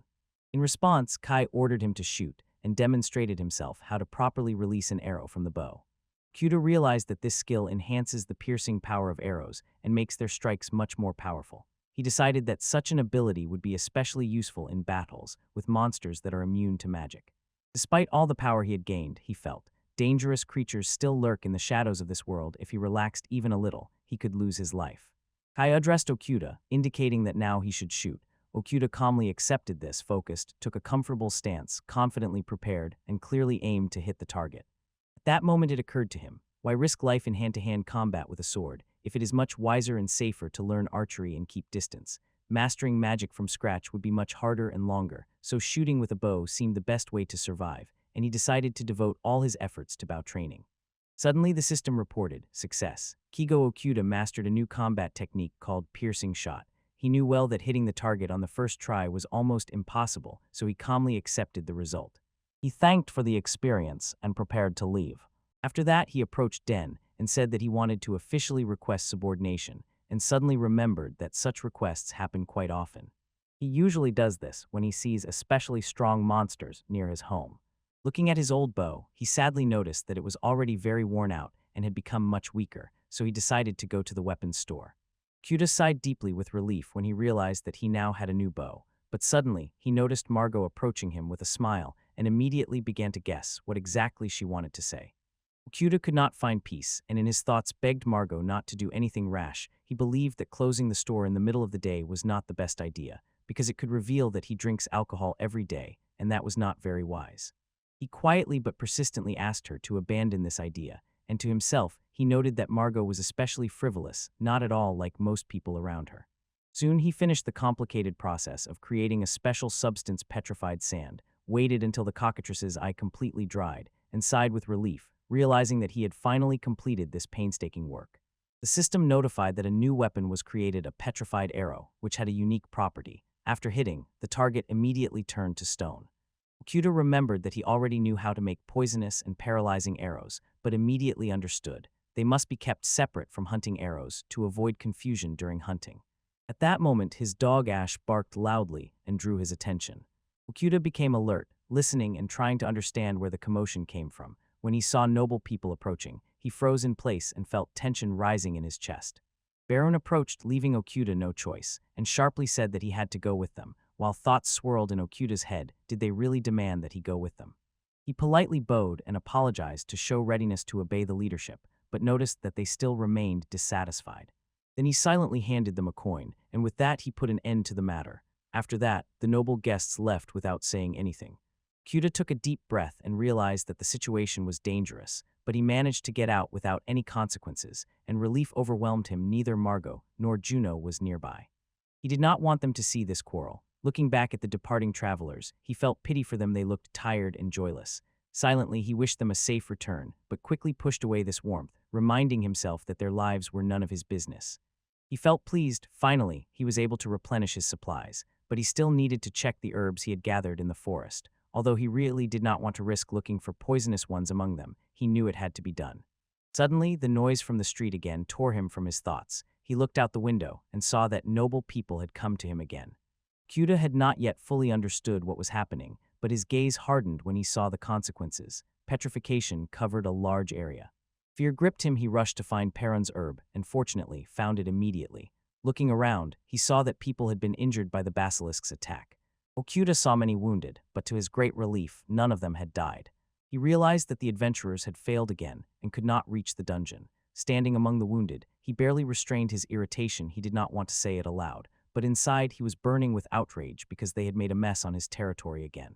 He felt that his shed was completely unsuitable for a field hospital. He felt that everything had become clear. The real culprit was that nobleman, and he must be held responsible. Kyuda promised himself that next time he would definitely make him compensate for the damage caused. Irritation was rising, and in his thoughts he called the gentleman a fool. He did not abandon the victims to their fate. He treated them to drinks, and the grateful travelers sincerely thanked him. The gentleman relentlessly urged them on, openly showing his impatience. Kyuda inwardly prayed that they would never return. When the commotion finally subsided, he became curious about where the gentleman's horse had gone. But soon he sighed with relief. He was alone again and could quietly attend to his affairs. Byron, an aristocrat from an ancient respected family that had lived in Leicester for generations. Almost all the city's residents knew about their glorious history. In Leicester, there was no one who had not heard of the legendary name Byron. It was already firmly etched in the memory of every city resident. Lately, the city was gripped by anxiety. Monster attacks had become more frequent, and he explained this by the fact that the dungeons in the neighboring forest were teeming with dangerous creatures. So, in his opinion, there were significantly more of them near the city. Realizing that the past obliged him to act, Byron felt the heavy burden of responsibility upon himself. He firmly believed that a true nobleman must protect his native city, care for order, and be brave, so he himself gathered a team of adventurers and led them into the forest dungeons to clear them of dangers. Great disappointment, the expedition did not bring the expected results and actually failed even before it began. The companions turned out to be completely unprepared for battle and showed total helplessness, and when they encountered an ordinary cockatrice, not the strongest, but still a dangerous monster, the so-called adventurers scattered in panic in all directions. Fortunately, his beloved mare Melty, who was very dear to him and always by his side, was returned unharmed. This was decided so as not to expose her to danger during encounters with monsters. After the unsuccessful campaign, Baron returned to his chambers, and deep sorrow immediately engulfed him completely. For 3 days and 3 nights, his pillow was wet with tears. His soul suffered unbearably. In his thoughts, he turned to his beloved, asked her to wait for him, and promised himself he would definitely restore her former appearance, no matter how difficult the road or how much gold it would cost. Baron sincerely believed that his subordinates should tirelessly work for the honor of their lord, and he regarded any disrespect towards this as a serious fault that must be severely punished. Those he had chosen not only let him down, they tarnished his good name and even tried to justify themselves, so Baron, without hesitation, ordered them to be detained for a week, considering this part of his noble duties. Baron believed that the nobles themselves should punish those who let them down, and often warned everyone, think carefully before arguing with him. Outside the city lived a strange man, a loner, who avoided people and sharply differed from others. Baron noticed that he clearly understood the exact role he played in society. Moreover, when he saw that Baron was petrified, he immediately rushed to help and was able to heal him, and unlike others, this man was not just reliable, he truly brought benefit. And also the meat dish that the man called Kunsei turned out to be the tastiest Baron had ever tasted. He was deeply stunned and decided, next time he would definitely make this man his faithful assistant and go with him into the dungeon. All this he planned for his own honor, as he considered himself a hero of this land, whose name should become known to all. In his imagination, he was already preparing for battle with monsters and shouted decisively that he was going after them. His laughter rang loudly, full of confidence and inner zeal, and at the same time a name full of passion burst from his lips, Melty. One of the guild workers was named Dan, and lately he was simply drowning in work. Dangerous creatures began to appear around the city, basilisks, snakes, and other frightening monsters that truly threatened people. Dan was sure all this was because of the overcrowded dungeon near the city.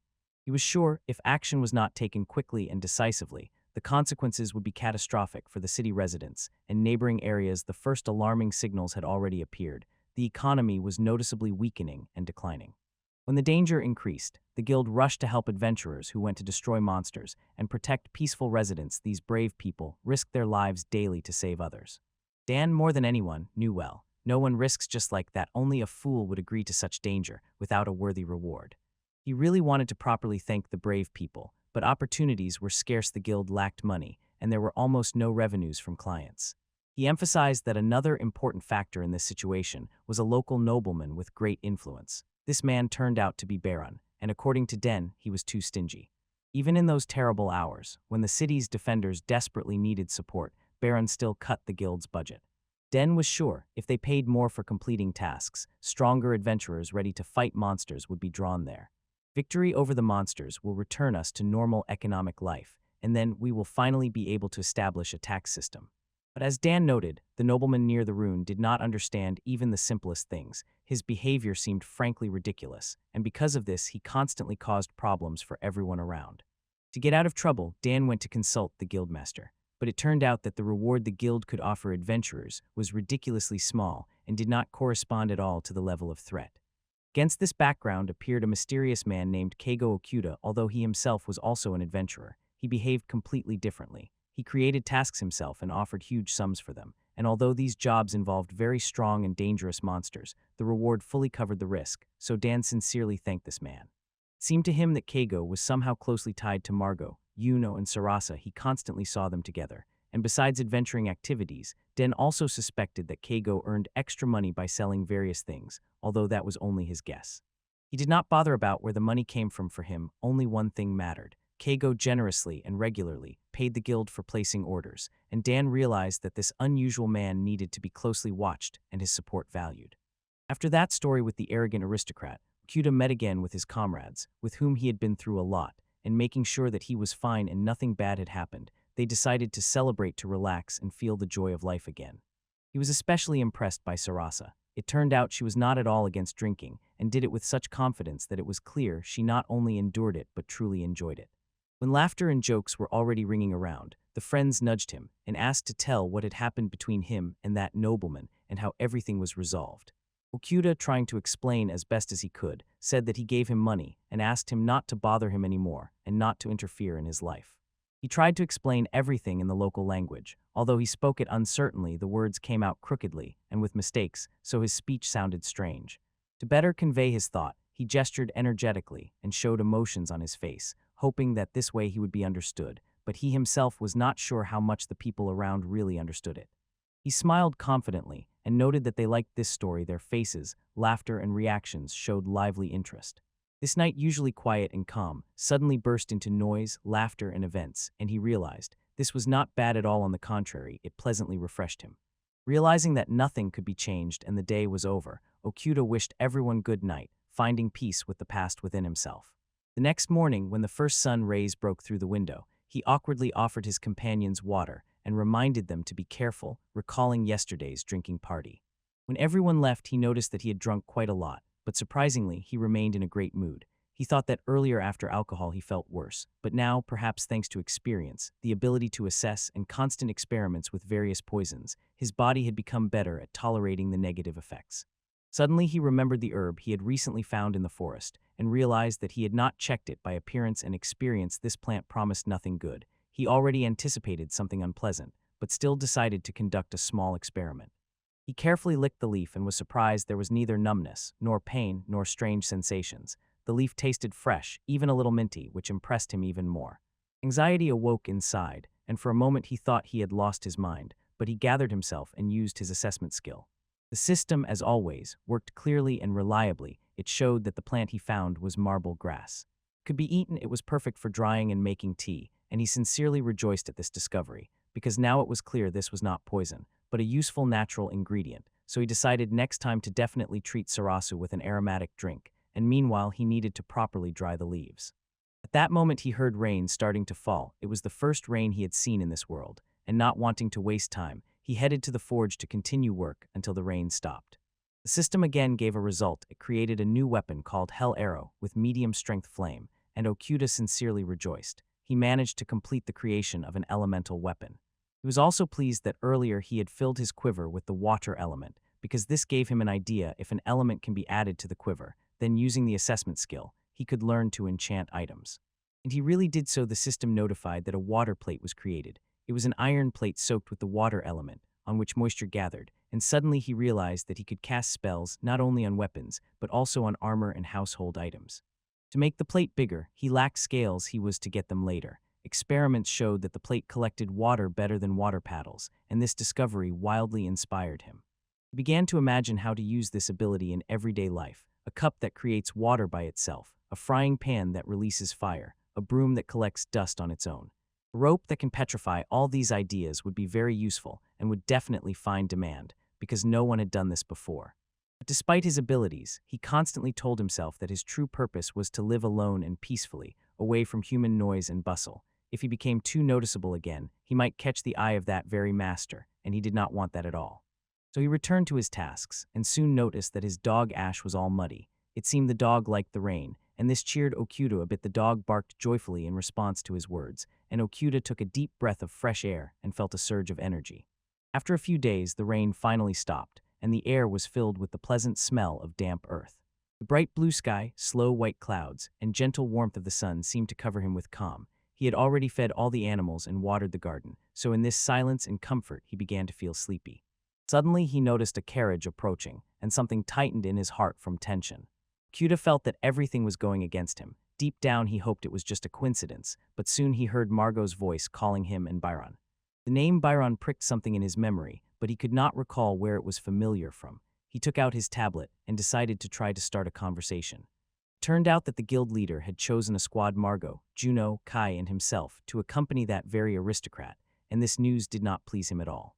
He wondered, why do the nobles so eagerly want to capture the dungeon? Perhaps because the dungeons were overcrowded, monsters began to appear on the surface, and these places really needed to be cleared. And it was beneficial for Okuda. His home would become safer. He did not trust Byron. He considered him a person who understood nothing about the necessary matters and had no relevant experience, but still tried to command and impose his decisions. In simple terms, to him he was incompetent. He terribly did not want to participate in the expedition, but thought that being alongside the strongest warriors of the city might not be so dangerous. He sincerely wanted the dungeon cleansing to be successful, so when that day finally came, he began to prepare.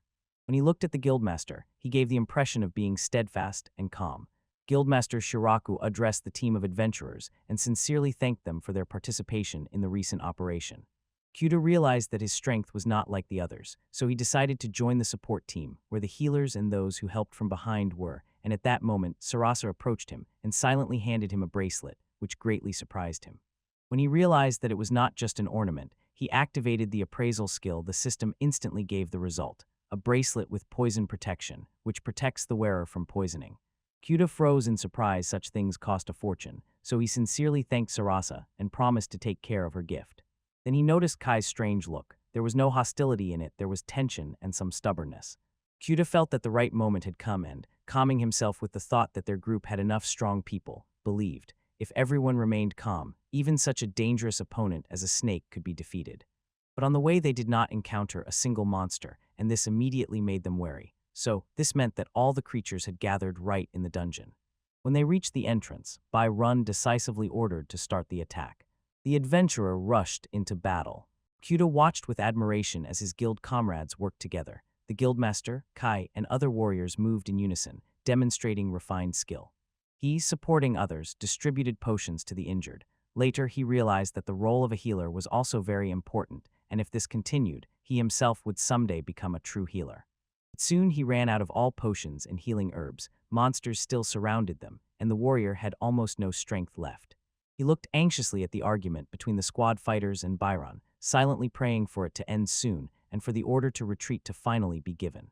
Fortunately, he still decided to retreat. Again, they failed to capture the dungeon, even though the strongest fighters of the city rushed into battle. This meant only one thing: next time they would have to face even stronger enemies. Okuda suddenly realized that he needed to become stronger. When he returned home, he saw that Sarasa had already set the table. Everything was ready, and she had put a piece of her soul into every dish. He sincerely thanked her, deeply moved by her care. Okuda thought that despite the language barrier, their actions and gestures spoke louder than words. They already understood each other better. Later, the potion was ready, but he was so tired that he decided to rest a little. The night passed peacefully, and in the morning he was surprised to realize that he hadn't felt so relaxed among people for a long time. Unusual, but pleasant. In a moment, he heard a knock at the door. It was Shuraku. The guild leader handed him heavy sacks. They weighed him down, and as it turned out, they were full of gold coins inside. Inside was a letter, and Okuda, applying his evaluation skill, learned that it contained thanks and a reward for unused potions. He was quite taken aback with surprise, but quickly realized his efforts were noticed and sincerely appreciated. Then Shuraku remembered Margot and Juno, and Okuda understood that he needed to give them these heavy bags. He thought that Shuraku looked exhausted and aged, probably due to interaction with these noble people. He woke his companions and called them to breakfast, thinking that a cup of tea was just the thing to start the day well. Everyone sincerely thanked him for the treat. Shuraku finished his tea and said goodbye to everyone, and Okuda thought that he was probably very busy since he left so quickly, so he himself said goodbye to him and thanked him for stopping by. Hope flared within him. Perhaps finally that important fact would reach that nobleman. Even such a powerful team could not handle the dungeon. Maybe in this area peace would come, even if only briefly. They hadn't even had time to rest properly. Okuda wondered whether to arrange a party to lift spirits and unite the team. Okuda was glad watching how his guests Juno and Margot eagerly ate the beef shashlik he had prepared. It seemed to him that both were already a bit tired, and this pleased him. Maybe the evening would end soon. By this moment the soup was already ready, and he sincerely hoped that it would help everyone recover strength after a busy day. He mentally noted that the herb really helps with hangovers and noticeably eases general well-being. Margot looked at the pot with soup and immediately recognized it. It was shimino soup. Okuda confidently confirmed her guess, briefly saying that she was right. Suddenly it occurred to him again that everyone was eating with obvious pleasure, not hiding it. At the end of the evening, he wished everyone good night and said that tomorrow they would definitely meet again. The next morning he sighed with relief. The soup really helped, and everyone came to their senses. Since he needed to visit the guild, he suggested going to the city together, and they set off. And on the way, Okuda pondered his desires and felt that he really wanted to learn true magic. He recalled an incident from the past when a sorceress defeated a giant serpent with a tornado spell, and then he clearly felt it was wind magic, the element that had always fascinated him. He concluded that mastering magic is only possible through long training and persistent learning. Like any other craft, first you master the basics, and over time, slowly but surely, you become a master. At parting, Margot said she would like to meet again and said goodbye, and Okuda also said goodbye lightly, even smiling a little. He entered the guild building and immediately, without hesitation, announced that he wanted to learn wind magic. Dan, who was standing by the entrance, nodded and confirmed that it was possible. Okuda froze in amazement. Seeing the open dojo before him, he had never associated this place with magic training. In his opinion, Master Kai hardly had any magical abilities, although there was a special atmosphere inside. Dan knocked on the door and, addressing a man named Han, asked him to conduct the lesson. Okuda got a little nervous hearing the teacher's name, and was even more surprised when he saw he would be taught by Han, a respectable man with an artificial eye. Han turned out to be a teacher of dark magic, but Okuda sincerely and respectfully said that he wanted to learn from him. He wondered how many battles and trials this man had endured. Han showed him the power of wind magic, and Okuda felt genuine admiration. It really impressed him. Although he himself had no experience yet, he very much wanted to follow this path. He decided to start with something simple. He imagined the necessary picture in his head, how the air gathers in a spiral and turns into a typhoon. Concentrating, he mentally repeated the spell words and sent magical power to create the image of the wind. After many hours of persistent training, he finally managed to activate the magic. The effect was weak, clearly not enough to impress anyone, but the system still notified that he had successfully mastered the magic and unlocked a new skill called wind. Okuda firmly decided not to stop, to continue training and become stronger. He remembered that someday he would be able to brew potions himself to support his strength, and promised himself to devote all his energy to training. During one of the training sessions, he smiled at his faithful dog Ash, noticing how happily he enjoyed the wind from the spell, and suddenly saw that someone else had fallen into the trap, a blue wolf. Ash managed to intervene sharply and did not allow his master to harm the beast. Okuda realized that this wolf was of the same kind as Ash and was not aggressive at all. He understood that the animal was not dangerous, released it, and told it to rest calmly, but better not to return. Later that same evening, sitting and thinking about wind magic, he suddenly realized something unexpected. With this magic, for example, you can quickly dry hair. He smiled and asked Ash if he liked that feeling. His gaze fell on the bracelet on his wrist, and suddenly he remembered that he had not yet thanked Sarasa for this gift, so he decided to call Juno to choose a suitable gift for her in return. Suddenly he remembered, Juno lives in the same tavern where he was once helped, and since he had already been there, finding the way was easy. Okuda went down to the first floor of the tavern to the bar and decisively headed to the counter. At that moment, the man, having barely exchanged a few words with the girl, abruptly left. Okuda wondered, had he accidentally become an obstacle here? The girl greeted him with a smile. He said he was a friend of Juno and asked which room she lived in. The girl replied that Juno lived in room number 202. Okuda sighed with relief and went up to the second floor. Reaching the right door, he knocked, heard no answer, and said he was coming in. The door opened, and he saw Juno. He looked broken and completely exhausted. Okuda gently offered to help him wash and showed how to do it. Juno only silently nodded, and Okuda felt that he had been through a lot, so he decided not to ask unnecessary questions. He again immersed himself in the bracelet, and so as not to tire Juno with words, began to write on the board. He suggested choosing a gift for Sarasa as a token of gratitude. Juno read the proposal and agreed. When they went outside, Okuda felt a sudden anxiety for him. He honestly admitted that he did not understand the words Juno tried to say, but Juno's feelings were like an open book to him.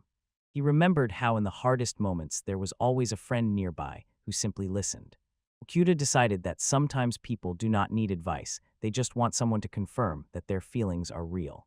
He felt that Juno had been through so much. Even if another's words were foreign to him, he felt every pain, sadness, and inner struggle, and that was enough to truly understand him. At the end of the day, Juno thanked him and said goodbye, and Okuda responded warmly, sincerely wishing all the best and noting that they would definitely meet again. Okuda tirelessly practiced wind magic, loudly reciting spells, and apologized to Ash, explaining that he did it to make his magic stronger.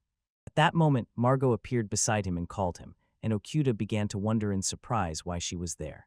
He guessed that maybe Margot had not yet thanked Sarasa for the bracelet she gave her, and suddenly a thought flashed through his mind, how difficult it can be to understand another person's feelings.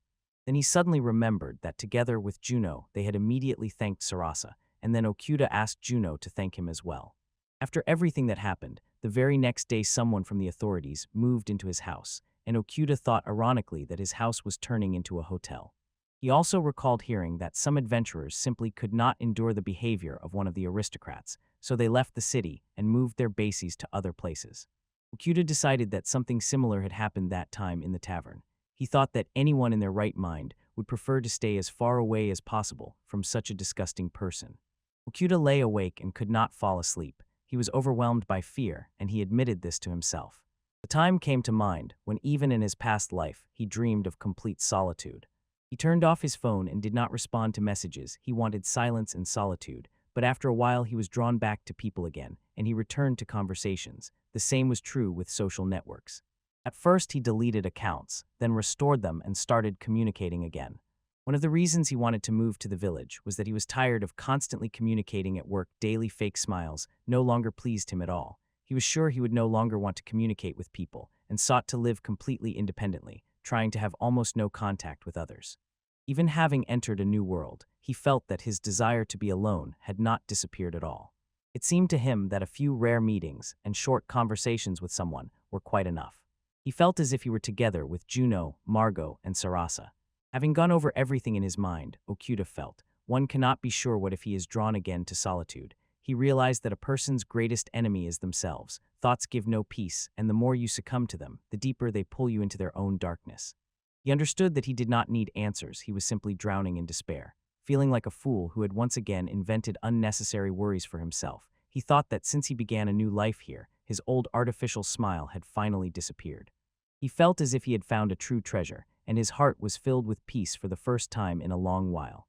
These unusual relationships with 3 comrades became a real support for him, and he was sure that they would be by his side for life. The next morning, as soon as he finished work at the forge, he was already preparing to make breakfast and call the others. Suddenly, representatives of the nobility entered his house, and their appearance was a complete surprise. Okuda immediately understood that something unusual was happening. He wondered, does anyone really believe that the same team can capture a dungeon without proper preparation? To him, it seemed completely unrealistic. He noticed that when a person is extremely angry, their face freezes in absolute calm. Unfortunately, Okuda knew that at such moments he had to put on a mask and smile. A nobleman named Barun approached him and addressed him by name. Okuda immediately became wary and began to guess what this man wanted from him. Bataran spoke in his native language, the one he himself did not understand. Suddenly, a terrible thing happened. Byron had one hand cut off. So although slowly, the wounds in Baron's soul were gradually healing, and he sincerely believed in time everything would return to its place and be fixed. Memories of himself in the past squeezed his heart back, then he was completely out of his mind. After that terrible tragedy that once happened, he went mad and lost the ability to think clearly, but now he was sure. He was no longer insane. Finally, Baron felt with all his heart how sharp and unbearable pain can be. He understood that losing close friends and being wounded is one of the hardest trials. His chest was gripped by sharp pain when he remembered those who died. Because he did nothing from these thoughts, he almost wanted to attack his past self. He accumulated so much remorse for all the terrible deeds that, when he realized his guilt, his whole body trembled. Once seeing his son independently making decisions and acting, Shakara could not hold back tears of joy. His son Henry took the city council into his own hands and brilliantly handled this important matter. For Baron, taxes and all those paper troubles were incredibly confusing and difficult, but his son, the true leader Henry, turned out to be a decent and wonderful person. Rana was increasingly convinced that he was unworthy to be a ruler. He believed that everything happened because of him. No one knew, but he began to fear the looks of people around him, because it seemed that everyone condemned him, and the anxiety grew every day. Earlier he acted thoughtlessly, as if feeling no pressure, just doing whatever came to mind. Now he was under great responsibility that could break him, and he sincerely wanted the city to develop, to be alive and joyful. Perhaps the peasants thought it would be better if he remained in his madness, but he clearly felt that would change nothing. Locking himself in a room would be easy, but it would not help him fulfill his duty to the people. He flashed through his memory all the faces of the inhabitants, those he knew, and those he had caused pain to by his actions. Gathering all his courage, he resolutely promised Shirak that he would do everything possible to revive the city. His body still trembled at every encounter with people, but he had already recovered so much that he responded when called by name. One day Shiraku approached him and apologized. It turned out that his son Heinrich had raised the tax on the reward for killing monsters and had also formed an alliance with the guild to jointly solve all the city's problems. Baron thought it would be good if his son continued to govern the city, but Shiraku hoped that he would agree to this. With this realization, he understood how much pain he had caused Shiraku. Run was painfully ashamed that he had once forced the guildmaster to bow his head before him, and now he clearly felt how deeply this had hurt Shiraku. Swallowing his emotions, he bowed before Shiraku and apologized to him. Baron began to think more clearly. He felt that Shiraku was already worried about him, but he knew he could not stop halfway. He realized that he had made many mistakes in life, and one of the worst was forcing others to bow their heads before him, and he had only recently come to this thought. The more he thought, the clearer he understood he still owed apologies to many people. Among them were innocent adventurers whom he had once unjustly thrown behind bars, and he suspected that many of them now hated him. Because of his actions, many problems had accumulated in the city. Shiraku suggested to Baron to leave right now, and Baron realized that this was truly the best option. Over time, it seemed to him more and more often that Henry was avoiding communication with him. He did not know what was going on in his son's mind, and feared that he might raise taxes, but Henry firmly said that it was the guild that should watch over the city's safety. After the conversation, they made this decision together. Baron doubted whether his son did it out of respect for him, but he understood that he could not fully comprehend all his motives, and he felt that he had failed both as a father and as a man. If his son ever decided to go down that path and use his power to cause pain to others, Baron was ready to bring him back to the right path. He considered this his main duty as a father. Lester von Baron, although not yet fully recovered, was already calmly walking around his estates and their surroundings. Baron went through all the districts and apologized to the residents. If he could, he would have mended relations with everyone, but eventually understood how difficult it really is to receive true forgiveness.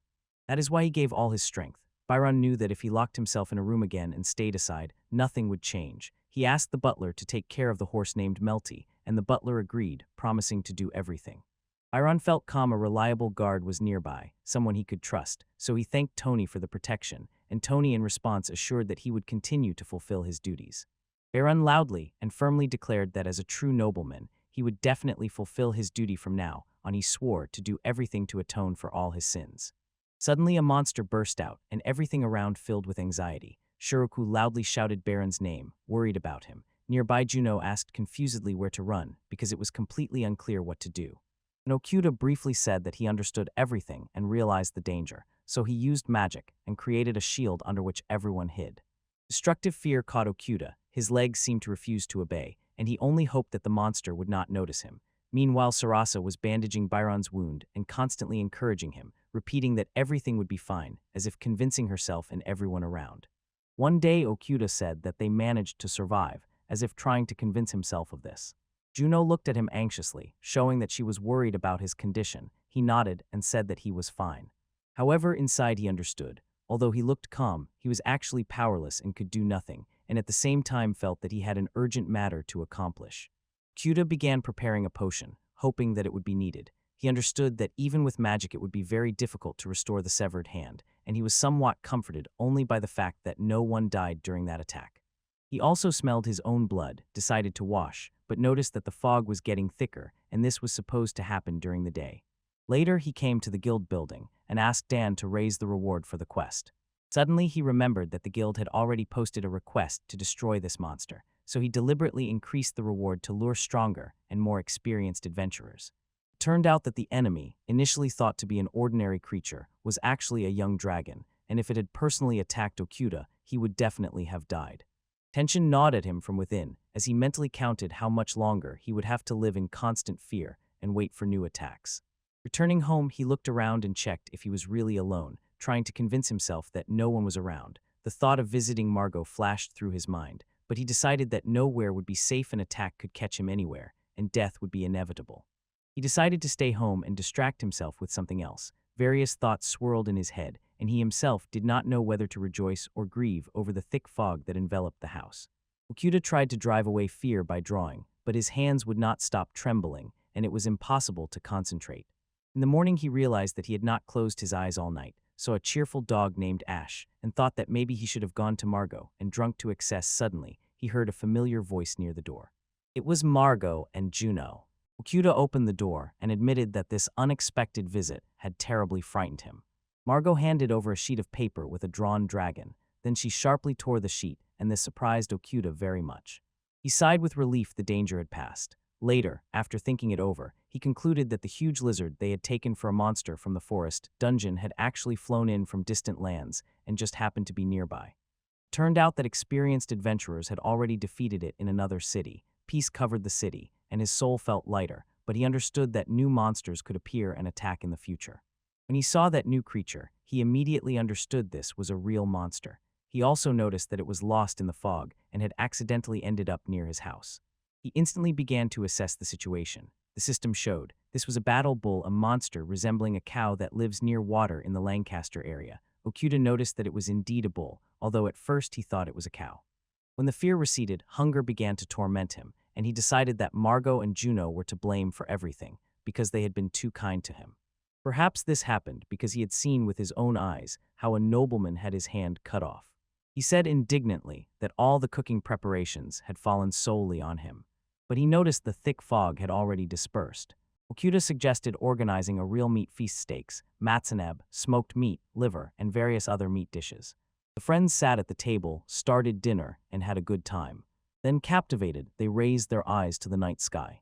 Okuda heard that Margot was snoring so loudly that it blocked his ears, and remembered the shimano soup he had forgotten to drink. He glanced at his friends and saw that they looked tired.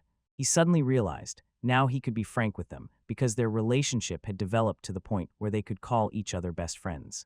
The soup did not help him recover at all after yesterday's drinking. He reheated it once more and thought that the herbs in the soup were indeed very strong. When they gathered again, he smiled and asked his friends to go with him to the forest to gather herbs. They gladly agreed, and he sincerely thanked them. He thought with surprise and a slight smile how pleasant it is to realize that even in a forest full of dangers, his heart remained calm. They gathered many herbs, and he simply beamed with satisfaction upon seeing the result. Suddenly Margot called out to Juno and Okuda. He responded instantly and noticed that monsters were approaching. Okuda saw a blue wolf fighting another monster and decided to help him from afar by shooting with a bow. Okuda's level rose to 14. He did not want to take the loot from another, but it was his arrow that turned out to be decisive. Later, he sincerely thanked his friends for their help and suggested submitting an application to the guild, so that in case of possible danger, they could subdue the younger dragon, and Margot agreed with this idea. Okuda sincerely thanked him once again and said goodbye. He listened to the buzzing of beetles. It wrapped him in quiet calm, while thoughts about the future tore his heart and brought him to tears. Okuda did not understand why he was crying after all. He had not even consumed alcohol today. He remembered saying that he loved solitude, but suddenly felt that warmth that once warmed his heart is impossible to forget. When everyone left, loneliness struck him especially sharply. Okuda realized all good things eventually end: the fun, the singing, the pleasant evening breeze, and the buzzing of insects. Horror gripped him. He was afraid that the lonely night would never end. He did not understand at all what was happening to him. Perhaps it happened because of recent stress or overly tense situations. He took a cup of herbal tea to calm down. Although he understood why he felt that way, he refused to accept this truth. Okuda, I realized that I have become an adult who cannot get rid of loneliness. When he woke up in the morning, his head was spinning, his body felt like a stone, he was enveloped in warmth, and he realized that he was truly ill. He tried to prepare food for the chicken, but his strength failed him. Finally, he fainted. Shiraku, the leader of the Adventurers Guild in Leicester, noticed that recently the city ruler, nobleman Byron, had started treating adventurers worse and worse, and complaints poured in through the worker den, so as the guild leader he decided to speak personally with Byron. Position opened doors for him to the city council. The guild promised to exterminate monsters and capture dungeons. Byron told Shiraku in detail about all the nuances and risks of this matter. But Byron continued to insist on conquering the basilisk. Q, of course, tried to convince him, but in vain. He could no longer just watch so many adventurers die in vain, especially since Byron did not allow hiring new people. Only Juno, Margot, and Okuda could handle the cockatrice. Okuda was a healing master who knew exactly how to cure petrification. There was also a trio of fighters who defeated the serpent, and together with Lester, earned recognition as the strongest. And the martial arts teacher Kai could also give the cockatrice a worthy rebuff. No one could have imagined that they would have to encounter several cockatrices at once. Only thanks to Okuda they were saved, and Shiraku was infinitely grateful to him for this. They were completely disgraced. They offered only 5 gold coins as a reward, and no adventurer would risk their life for such a meager sum. Dan, with an empty look, glanced at Shiraku and could not help, but the honor of the guild was at stake, so he gave his savings and took from the guild treasury to collect the required amount. After this, Shiraku advised Barun to surrender. He tried to persuade him so many times that he eventually started going bald. Then a hole began to appear in the stomach, but its signs manifested on the head. Eventually, Barun ordered to gather the same people who were here last time. To disturb Keigo again, Okudo and Shiraku had to bow their heads more than once and apologize for the unexpectedness. Barun ignored all requests. Shiraku bitterly regretted that he was such an inept guildmaster. Birion had just dismounted to invite him, and suddenly the younger dragon attacked, tearing off his right hand. Shirakud rushed to protect Barun from the monster, and finally managed to drive the creature away. After this, Beethoven hid in his room, and hardly came out. The butler said he sat there constantly. Food was left under the door, and he even began talking to a stone horse. All this bitterly affected life in the city, so Barun's son Henry spoke with his father, and soon became the heir of the family himself. Henry was the complete opposite of his father, very intelligent, and the anxiety in Shiraku's heart finally subsided. Barun, a nobleman who lost his right hand in a clash with a small dragon, since then began to deeply fear the world around him. His fear gripped him. He hid in his room and stubbornly refused to go outside. To avoid feeling so lonely, he ordered his favorite horse Melty to be brought to his room. Because of such behavior, people around began to suspect that something was wrong with Byron. He felt that they were mocking him, and this only intensified his anxiety and suspicion. He began to fear even birds and insects, thought they were laughing at him, and wanted to punish each one. He almost stopped participating in city affairs and avoided people meetings, caused him severe agitation and trembling in the only remaining hand. After losing his right hand, it was difficult for him to eat, and voices constantly sounded in his head, convincing him that he deserved his suffering. Barun did not consider himself insane, but he sincerely admitted he was afraid of everything around him. The servants began to treat him coldly, and he suffered from insomnia so much that he dreamed of simply disappearing from this world, cursing everything around. He no longer even remembers when he last woke up and felt like a completely different person. In that difficult time, Guildmaster Shiraku truly cared about Barun. He found a person who could lift the petrification curse from Melty, and this gave Barun the strength to live on. He began to leave the room during the day again, sit next to Melty, and slowly feel the taste of happiness again. Sleep slowly returned to him, but he still did not dare to look the servants in the eyes. A quiet, caring voice whispered that it had brought a canned peach and wished a speedy recovery. Okuda thanked and called her mother. Okuda woke up and, with trembling in his chest, realized that everything that had just happened to him was only a dream, not real. He immediately felt that the fever had finally subsided, and he felt incredibly light at heart. He anxiously noticed that he had been unconscious for several days. Exhaustion had taken his strength, and he had fainted. That day he was busy with chores, feeding the chickens, apologizing to them for not preparing food earlier, and in the end, he was so exhausted that he simply collapsed. Okuda added with relief that he was already feeling better, and was lucky no clients had appeared during the illness. But in his soul, he bitterly admitted that he was terribly afraid of dying alone when no one would be nearby, and he recalled Kodokushi when a person dies alone, and their body is found only after a long time. His heart tightened with sadness. He remembered his mother, with whom he could no longer talk, and it hurt him to think that she probably believed he had simply left home and abandoned everything. Okuda felt intense pain, thinking about how valuable the people around him had become after everything that had happened to him. He hoped that Margot and the others would be fine even if he was not around, and blaming himself for selfishness, admitted that although the fever had passed, he still needed to rest, so he decided to spend the day calmly, allowing himself to relax and make a few potions. While Okuda was watching the preparation of the potion, his gaze suddenly stopped on a familiar figure. He saw Juno and instantly recognized him, thinking that he had not seen this man for a long time. He learned that Yuno had offered him to participate in the conquest, but explained that he had recently recovered from illness. Due to fatigue and general weakness, Okuda politely declined this offer. Yuno quietly accepted the refusal, turned around and said goodbye, promising to return tomorrow. Okuda sincerely wished him luck and watched him leave for a long time. After a short conversation, Okuda again thought about his symptoms and remembered that Yuno had spoken about a doctor in the city, so he decided that potions do not always help with fever, and it is better to go to the hospital after all. Later, reviewing his supplies, Okuda discovered that he had managed to make quite a few potions, and at that moment, Juno approached him again and addressed him by name. Okuda asked, a little surprised, if he had just returned from hunting because he looked exhausted, and seeing healing plants and food in Juno's cart, he thought that Juno had first stopped by the city, not gone straight on business. Juno explained that he had brought all this specifically for Okuda. Okuda was deeply touched and thanked him, although he could not repay Juno with anything except his potions. He invited Juno to stay for the night and was sincerely glad after all, in such difficult times, a friend was nearby. Juno told that while Okuda was sick, so much had happened. Okuda finally decided to end his laziness, but first just wanted to have a good sleep. In the morning, Juno said goodbye to Okuda, and he sincerely wished him luck. After a good sleep, Okuda felt much better and decided to stretch a little. Unexpectedly, Byron appeared, the same nobleman whom Okuda had previously considered a fool. This time he came alone, without the company of adventurers, and Okuda decided not to tell him that the three of them had planned to go to the forest. Byron suddenly bowed and sincerely apologized to Okuda. This surprised him greatly. Okuda could hardly believe his ears and kept repeating in his mind whether he was imagining it. Soon Baron handed him a heavy bag, and when Okuda felt its weight, he realized there were about 500 gold coins inside, and instantly wondered what Baron was trying to achieve with this. He thought it was like compensation for previous services, and admitted that such an act was unexpected and quite rare. Remembering their last meeting, he noticed that Byron seemed to have changed for the better and become a truly decent person. Looking at his sincere behavior, he believed that he was truly repentant, and when the threat from the nobleman disappeared, Okuda had no reason to refuse the gift, so he decided to start small to treat Baron to something tasty. The scene in his house was like an old friend, familiar and cozy, and he recalled that smoked meat had always been a favorite dish, especially among the gentlemen.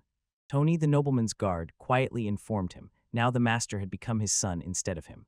Okuda realized that while he was ill, many changes had occurred around.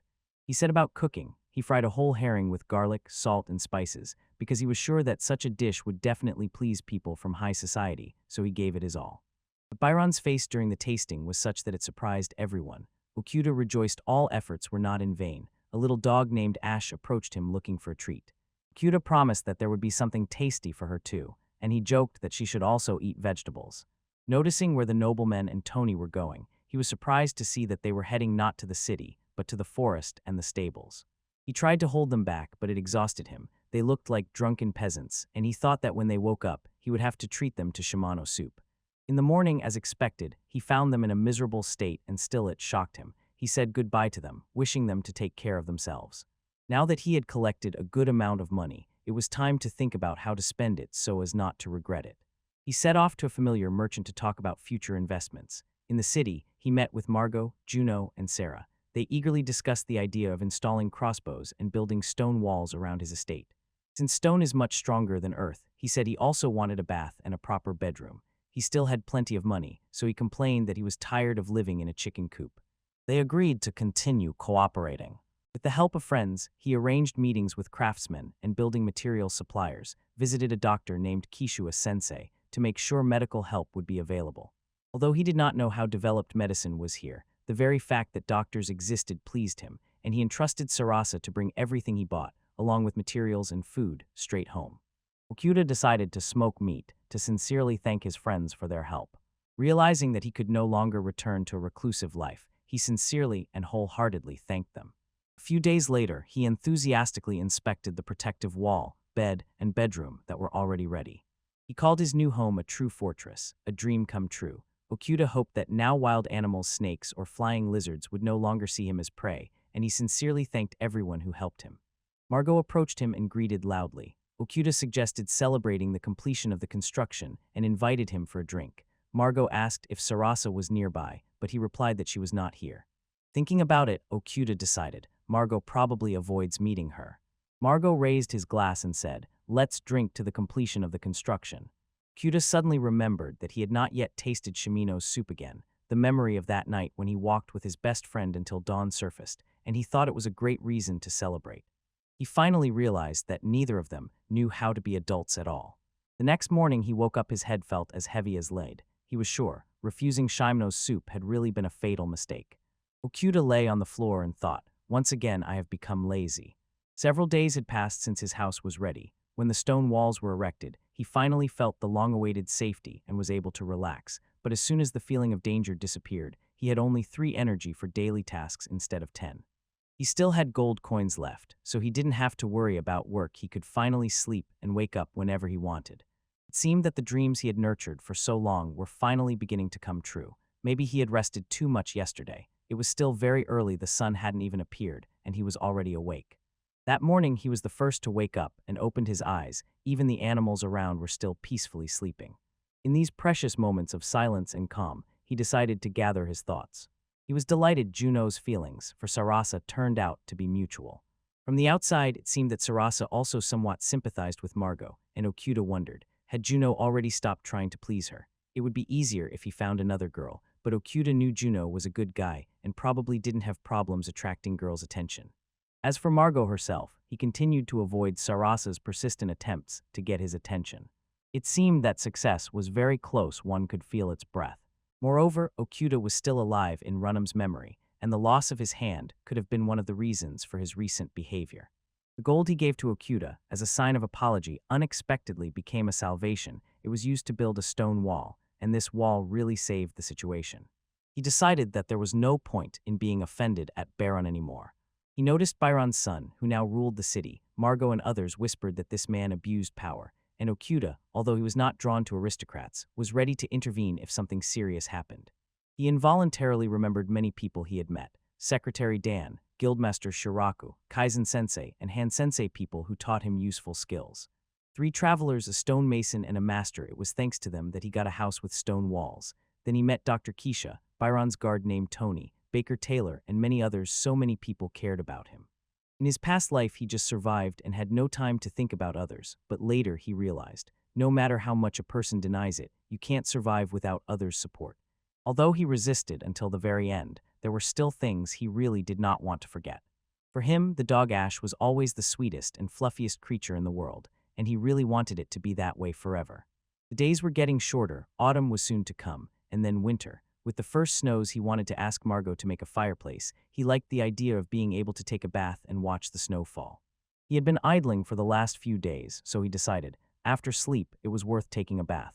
In the morning, Okuda remembered that he had left his fishing rod somewhere. He was sure he left it here, and eventually found it. The rod was perfectly fine. He hooked a local worm and went fishing. Arriving at the river, he noticed there were no monsters anywhere around. For the first time in a long time, he was able to sit calmly by the water, and suddenly the fishing rod twitched. He caught something. It was a ayu fish, so he decided to try it without hesitation.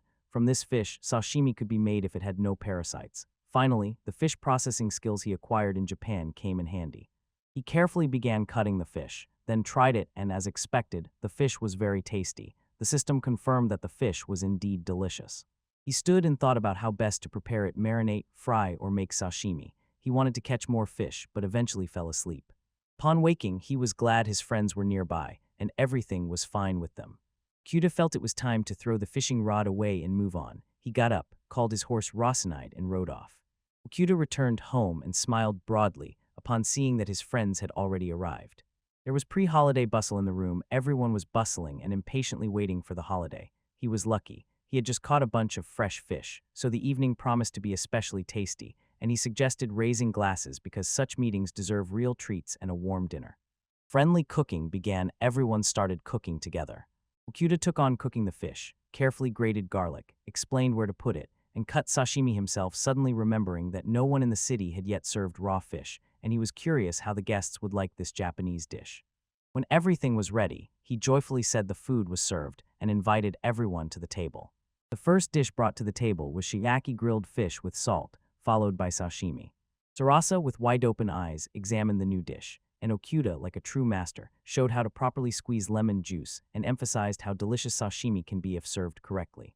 From their faces, he immediately understood that they were trying such food for the first time, and he was pleased to see how much they liked it.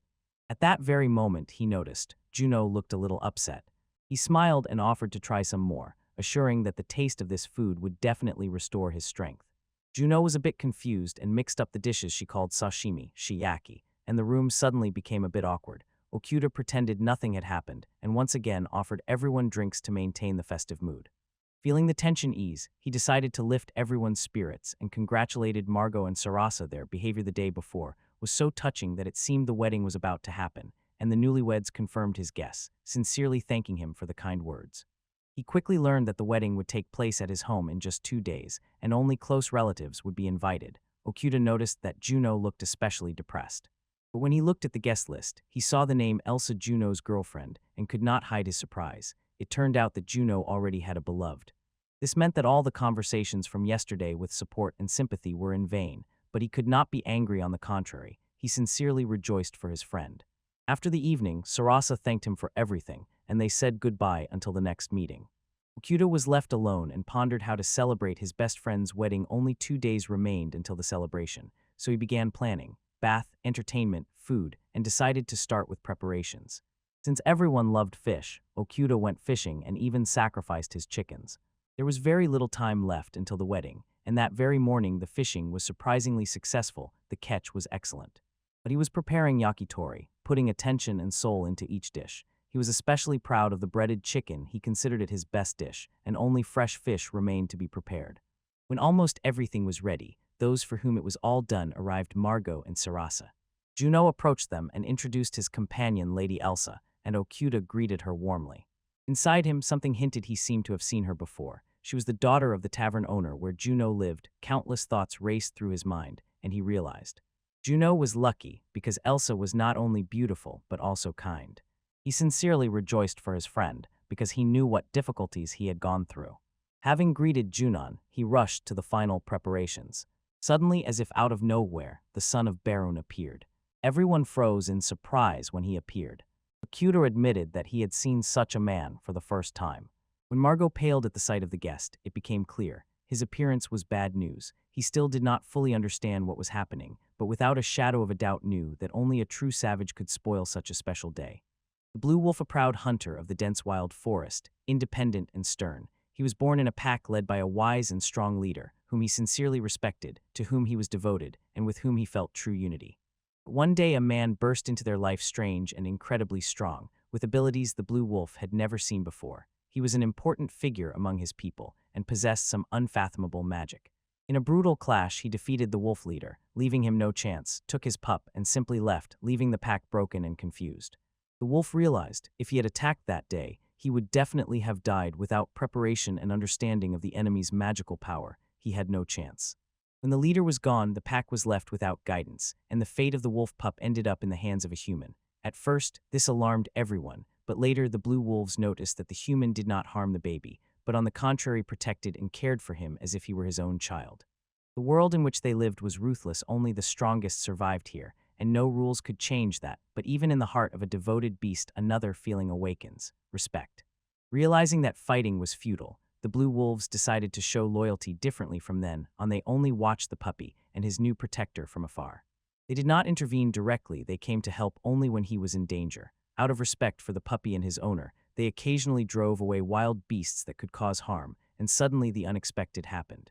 One of the blue she-wolves came too close to the camp and fell under the influence of strange magic. He lost control and was wounded, already ready to accept his fate, and then suddenly the puppy appeared before him, now grown into an adult dog, who rushed to shield the wolf with himself, not even thinking about his own safety, and the beast's heart beat faster, a true shock, because in a world ruled by the law kill or be killed, such kindness is a great rarity. This man, so strange, almost like a foreign wolf, not only did not turn away, he treated his wounds and cared for him, and this proved once again, before them stood not just a man, but someone special, deeper, and nobler. One day the man took the puppy and went fishing at the lake, and the wolves, as always, guarded them from afar. Suddenly their peace was disturbed by a bear that appeared with the intent to attack. Then the blue wolves rushed into battle, fighting with all their might, until they drove the monster away. Returning from the fight, they saw a touching scene. The exhausted but unharmed puppy peacefully slept in the man's arms, and even the stern heart of the forest warrior melted at the sight. When the wolves returned to their camp, there was no one there. The people had disappeared, but they left fresh fish and a wooden bowl with some potion as if a sign of gratitude. It was a sign. The man understood wolves well, knew how they could help, and valued it. The wolf acknowledged his defeat not in battle, but before the humanity and kindness of this unusual man. Since then, although much time has passed, the blue wolves have not stopped vigilantly guarding the area where that man lives with his ward. They sincerely believe that the little wolf will grow strong, wise, and just, because the blue wolves are not just beasts, but intelligent forest creatures. Loyal, proud, and capable of true feelings. Elsa is the owner of a tavern and bar in Leicester, where the paths of travelers, craftsmen, and adventurers often cross.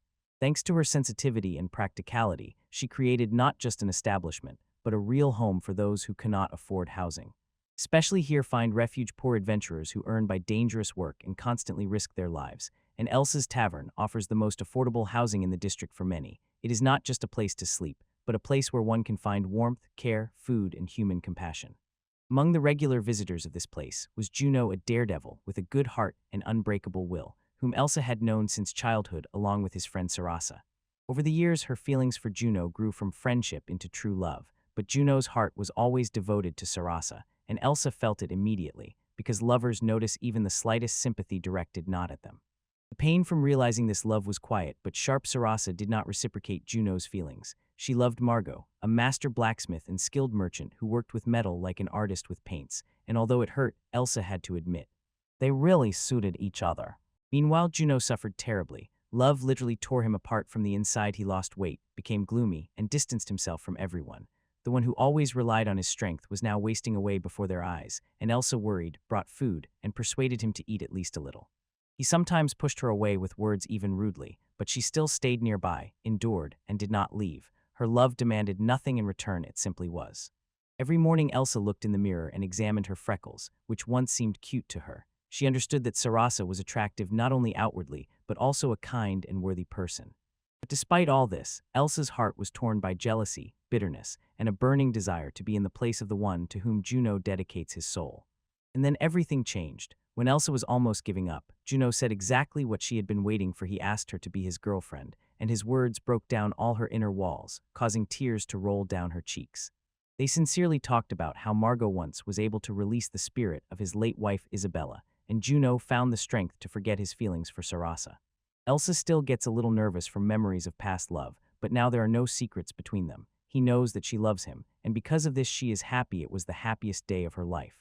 For Margot and Sarah's wedding, Elsa dressed especially beautifully. She wore her favorite dress, shoes she had saved for an important event, and jewelry with earrings that Juno had once given her. She did not hide her freckles under makeup. Juno said he liked them, so she decided to stay herself and accepted herself as she is. The wedding was at the house of Juno's friend Ocuti. Elsa recalled how he once visited her tavern. His charisma, hair as black as night, and kind gaze remained in her memory for a long time. He had a cute puppy then, which immediately won her heart, and now Elsa sees him again. She is happy. In her chest, there is a light excitement, joy, and anticipation of something bright and beautiful. With love, faith in the future, and her own confidence, she steps towards the new day. In the city of Leicester, the new ruler became Lord Henry, the son of the previous ruler, whose memory of cruelty still hurts in the hearts of the people. To break away from his father, Henry won the trust of the townspeople, uniting both the influential and the common folk around himself, and his positions strengthened. People began to call him wise, and he liked it. He felt power because his decisions determined what life around would be like. Wishing to remain in power, Henry imposed the burden of high taxes and forced people to work for him to exhaustion. But when his father tried to regain power by raising taxes in favor of the Guild of Adventurers and the army, Henry thwarted these plans and again brought the city under his control, and feeling that the worst was behind, he pondered the next steps. While studying the city's economy, Henry noticed Margot's weapon shop, where they sold daggers of fire and water, and this truly revived the local economy. Seeking profit, Henry decided to take Margot and his affairs under his control.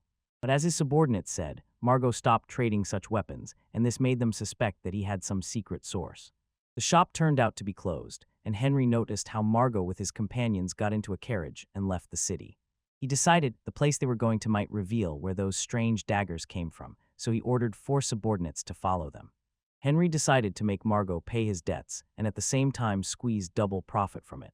Okuda was stunned by shock and tried to understand what was happening here. He noticed a stranger who crossed the threshold of his house without permission, and this upset him. Okuda tried to call security in vain. Realizing that arguing with an influential person was pointless, he decided to ease the situation with sashimi and offered the uninvited guest to try this dish. At that moment, Biryon appeared and addressed Henry, and Okuda immediately understood. This stranger was Biryon's son. Okuda suddenly realized that their quarrel had erupted because of different views in the family. Since today was a special day, he asked everyone to quiet down and listen to his every word. Biryon tasted the sashimi, and the flavor pleasantly surprised him.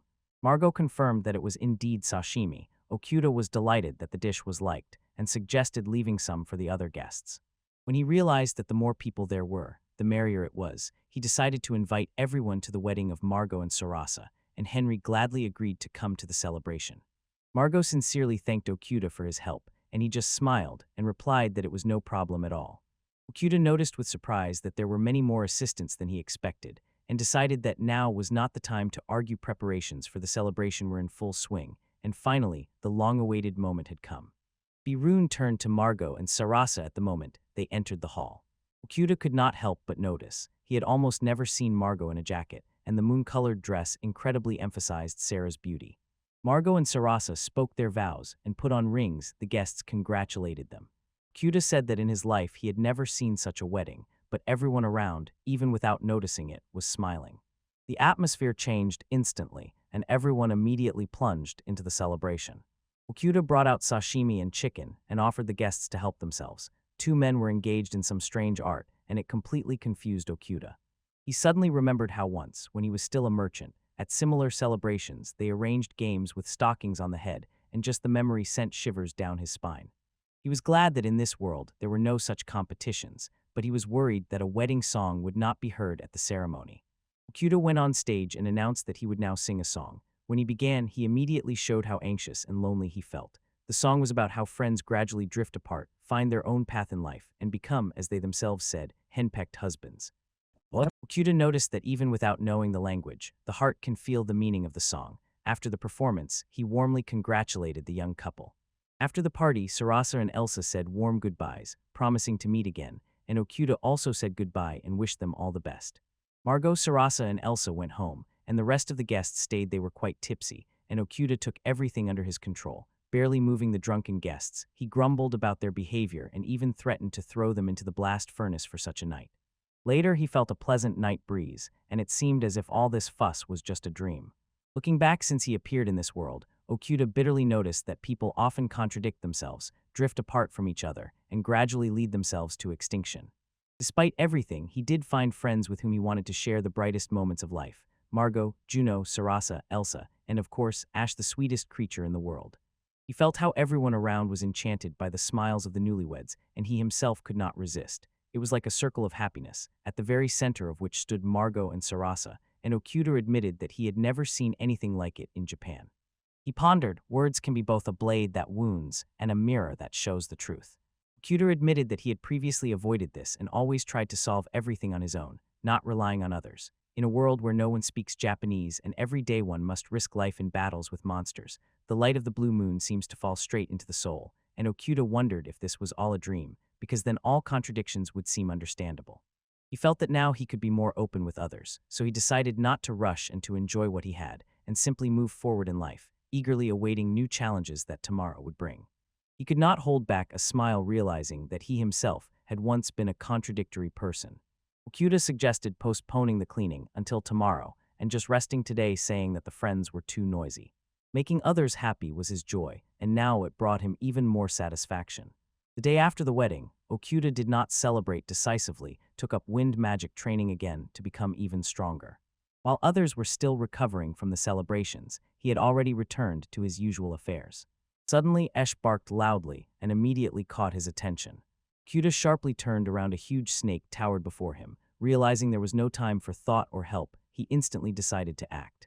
Okuda tried to attack the snake with the spell Piercing Arrow, but it had no effect. Realizing the monster had no visible weak spots, he immediately activated the scanning skill to find its vulnerabilities.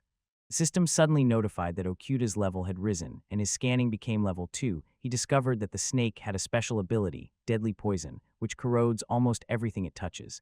But the snake itself was not protected from toxins, so Okuda devised a clever plan to direct this poison against it through the spell Gust of Wind. At that moment, a blue wolf came to help. It lunged at the snake and distracted it. Okuda realized this was a chance for a counterattack. Watching the snake, he tried to guess when it would release its poisonous vapor. As soon as the snake opened its mouth, Okuda instantly cast the spell. The Gust of Wind caught the poison and hurled it back directly at the monster. The snake slowly began to curl up, and several scales fell off, revealing a weak spot. Okuda did not miss the chance, and with one decisive sword strike, finally defeated his opponent. After the battle, the system suddenly informed Okuda his level had risen to 15. He sincerely thanked the Blue Wolf for the timely help and made sure it was all right. Later, when Yuno learned about Okuda's deed, he was stunned and did not hide his amazement at all. Okuda, still a bit stunned by what had happened, together with Juno cleaned up the battlefield and handed the snake's body to the local butcher. Soon Elsa appeared. She came to find out how Juno was feeling after the celebration. Okuda noticed her dissatisfaction and decided it was because Juno had left her alone. He quietly hoped they would manage to reconcile.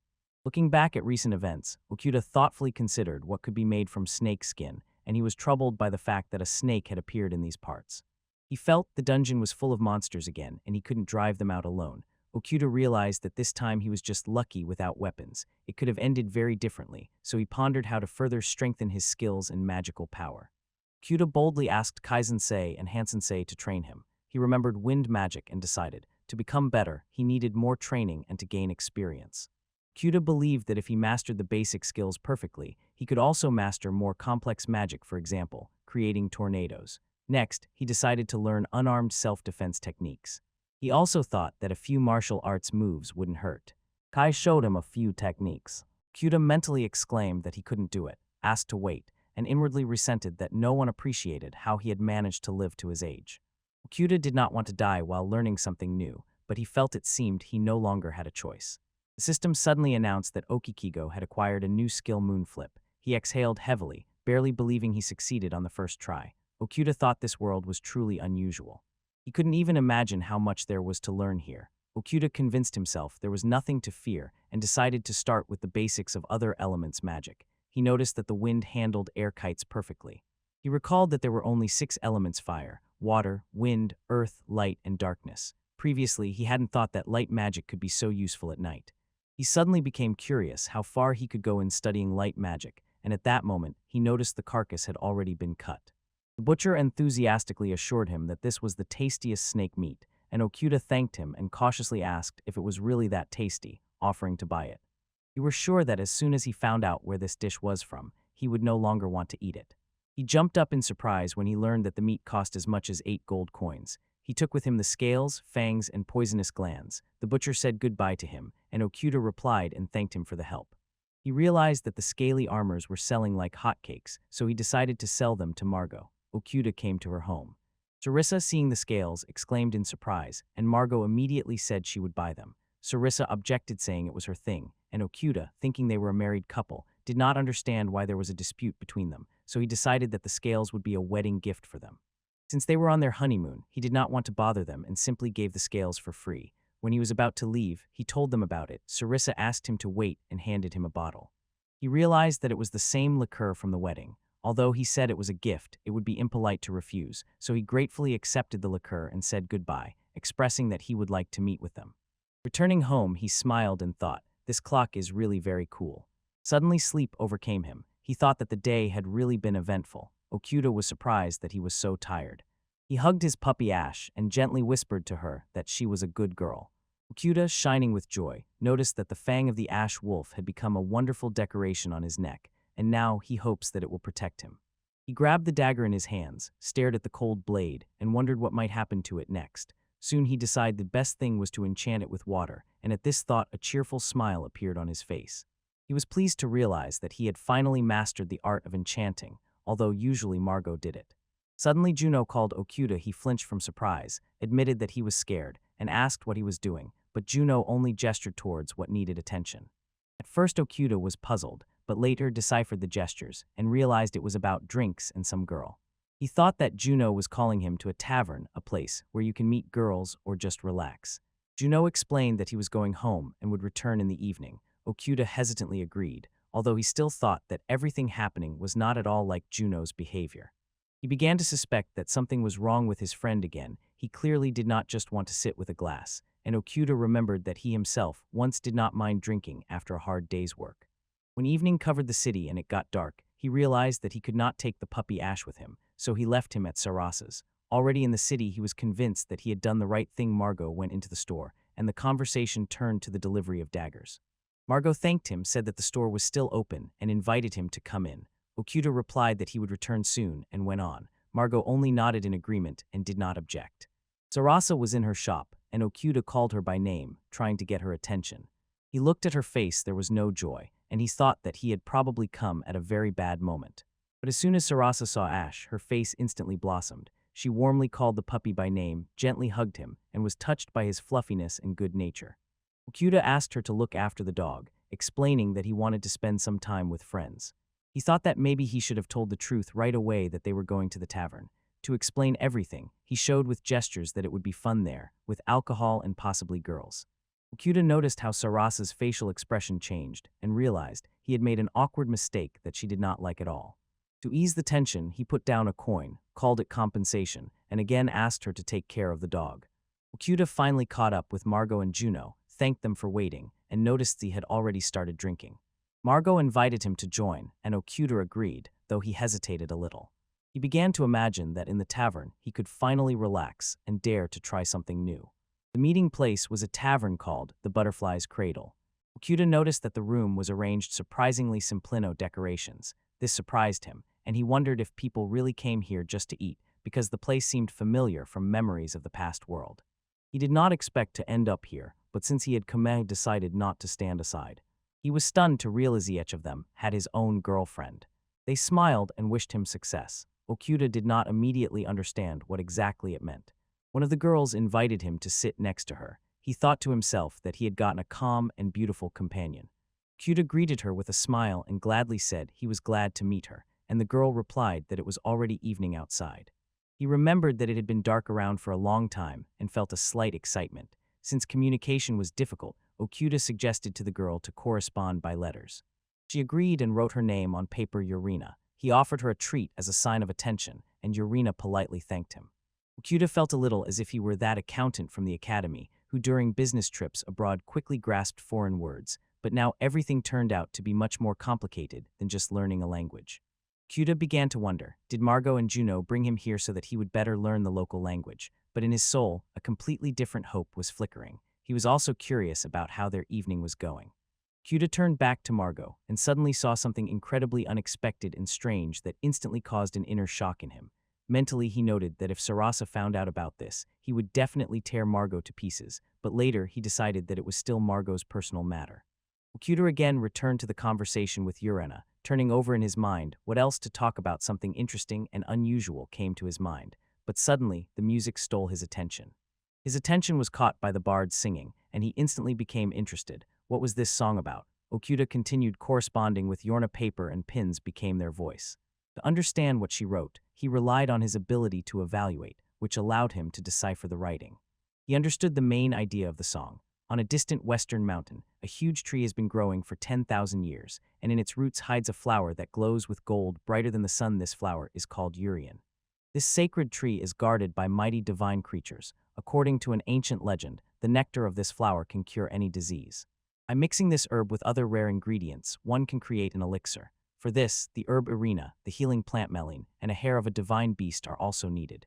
Okuda smiled. All this seemed extremely interesting and informative to him. He sincerely thanked Irina for the fascinating story, and in his thoughts he was convinced.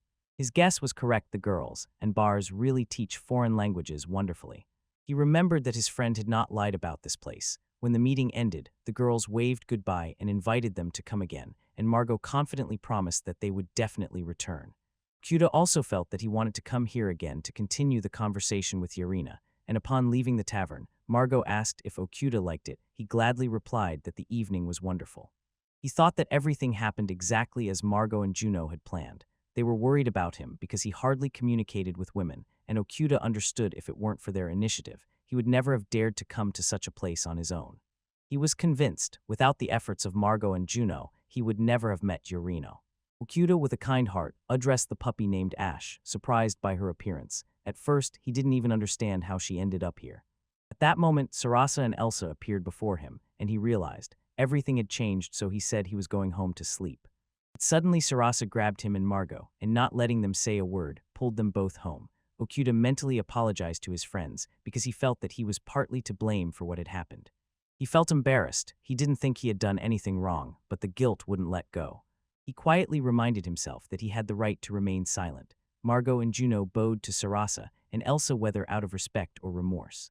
Okuda noticed that the situation was gradually calming down. Suddenly, the puppy Ash sharply turned around and began sniffing something. Okuda asked him what he was doing. The puppy stuck his nose into Margot's pocket and pulled out some object. It turned out to belong to one of the girls in the tavern, and Sarasa noticed this, suspiciously asked where the item came from. Okuda was overwhelmed with strong anxiety, and he thought this was the end, as if right now he would have to answer for everything that had happened. But suddenly Sarasa said, "I can leave." Okuda seized the chance to leave without consequences, so he quietly said goodbye and apologized. He thought, now the most important thing is to get home as quickly as possible, because there is no point in staying here on this battlefield anymore. Okuda was sitting on the roof fixing the house when suddenly a pleasant aroma filled the air. Since then he could not stop thinking about her and felt that maybe this was love.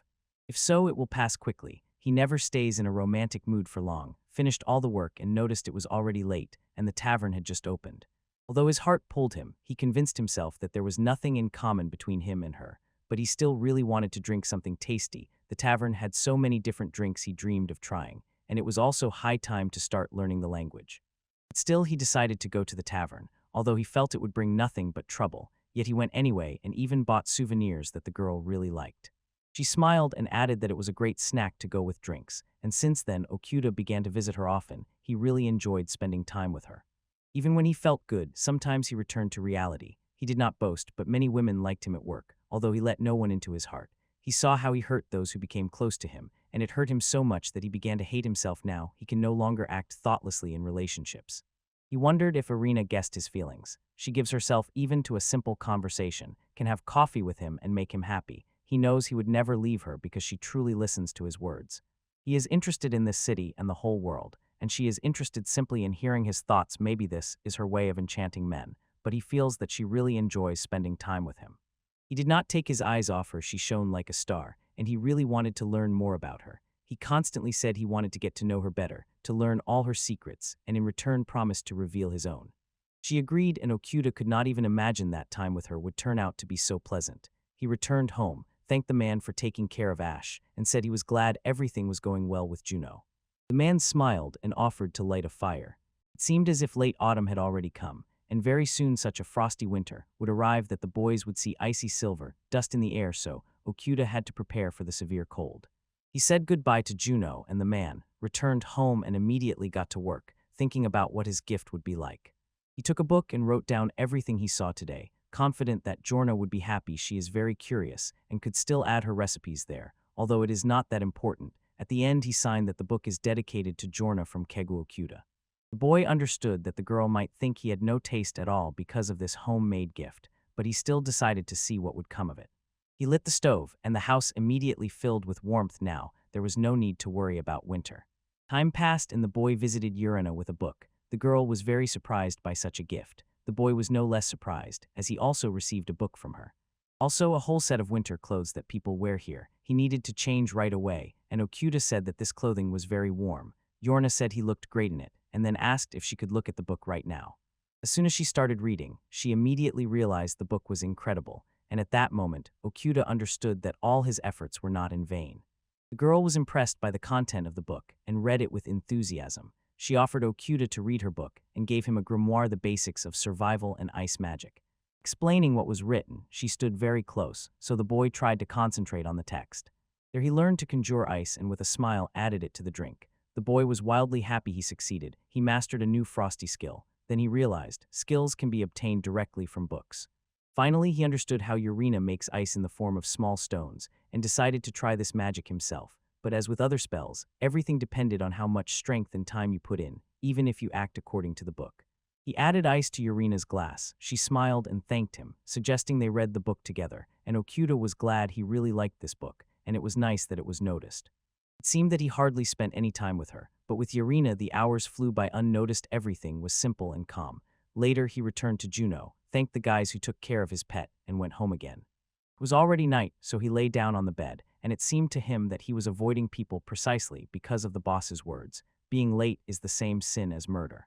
Because when you're late, you steal people's time, and that means part of their life. And when you think about it, he was not always attentive to others, so it turns out that he himself took life from them.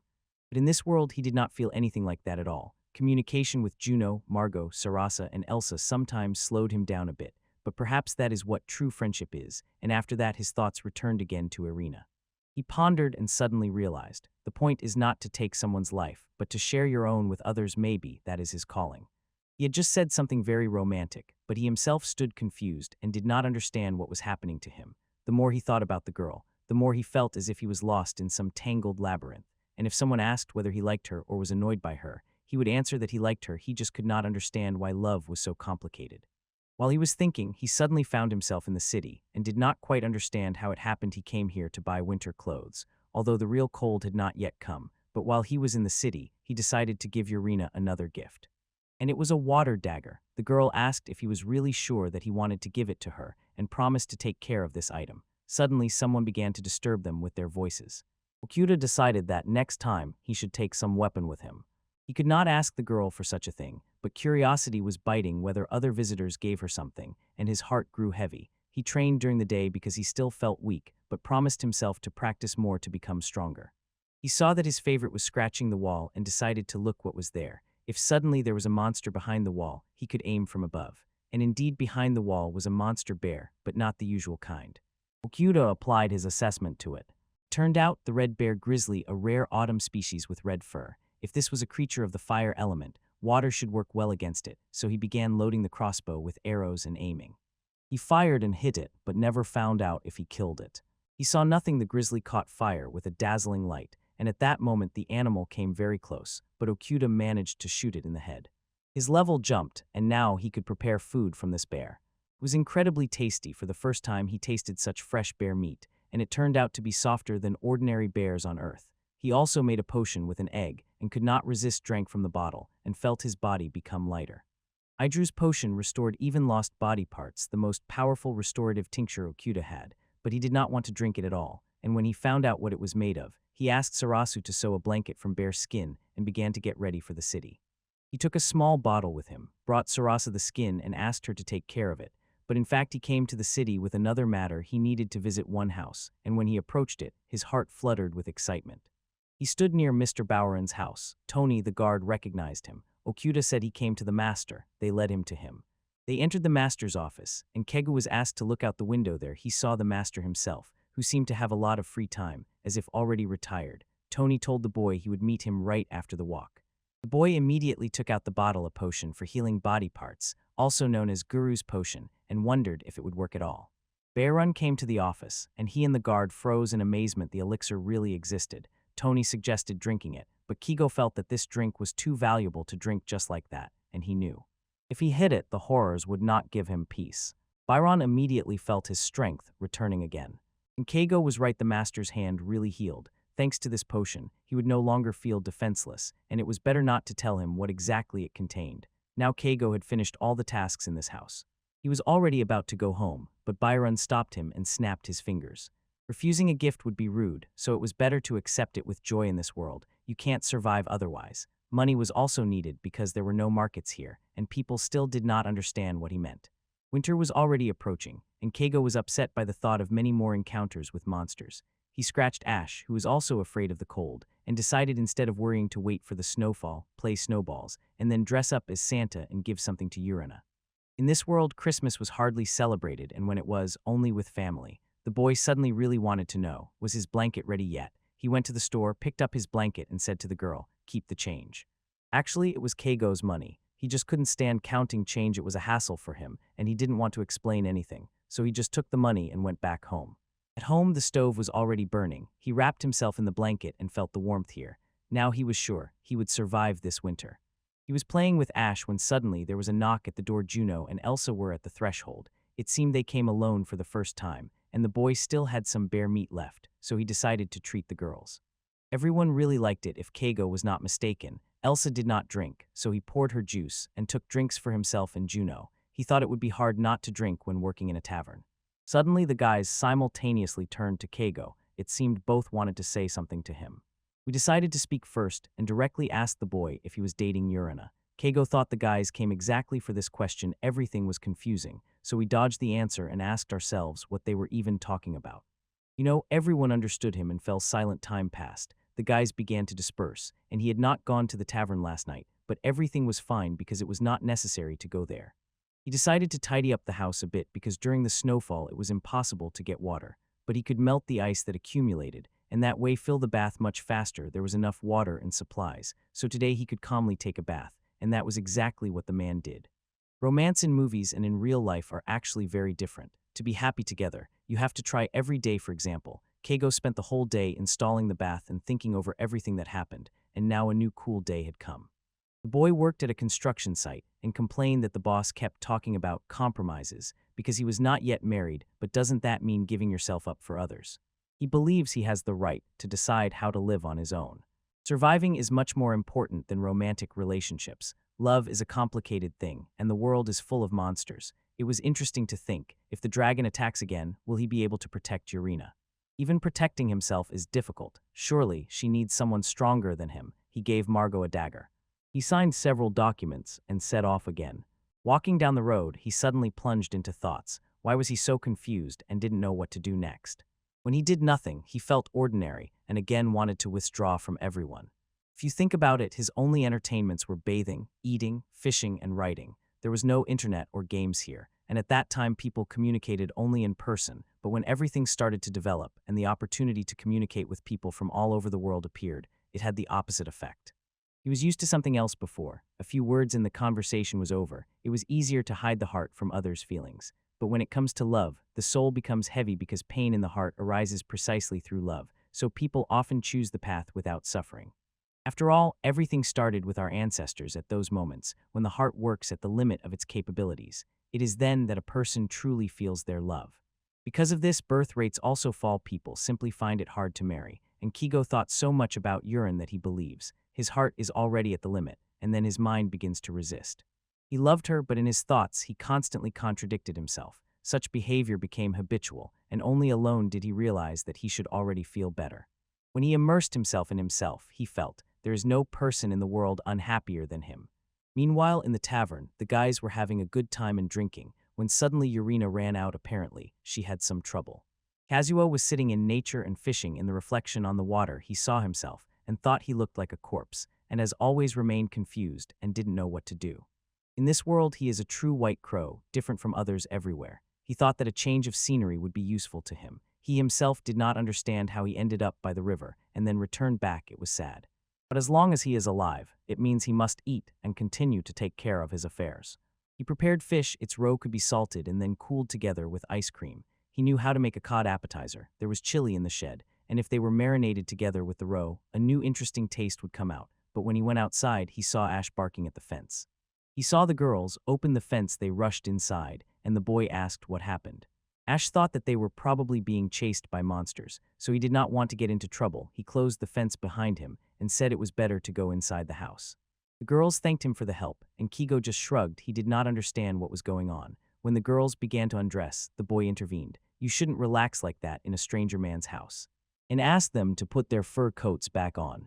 Suddenly Ash fell silent. The boy became interested if there were any monster tracks outside, said he would go check, and the girls with trembling hands offered him to stay overnight with them. He saw how exhausted they were from constant fleeing, but still extended a helping hand. They refused, and he only said that the bed he would show them was for guests, led them to the room, lit the stove, and left them alone. He could not understand why they stayed alone in the city, but attributed it to their reasons and did not blame them for anything. It was already dark outside. In the morning, he would ask them to leave, and for now he decided to go scout the situation himself. Having made sure everything was fine, he returned home, drank something, and lay down to rest a bit because he was feeling unwell. He fell asleep but suddenly woke up from a bright light that suddenly appeared in the room. It was the girls who entered his room and climbed onto the bed. He asked them to stop and leave, but they did not listen, so he had to climb onto the table. Kigo was about to jump out onto the street when suddenly a man burst into the house and growled threateningly that these girls were his.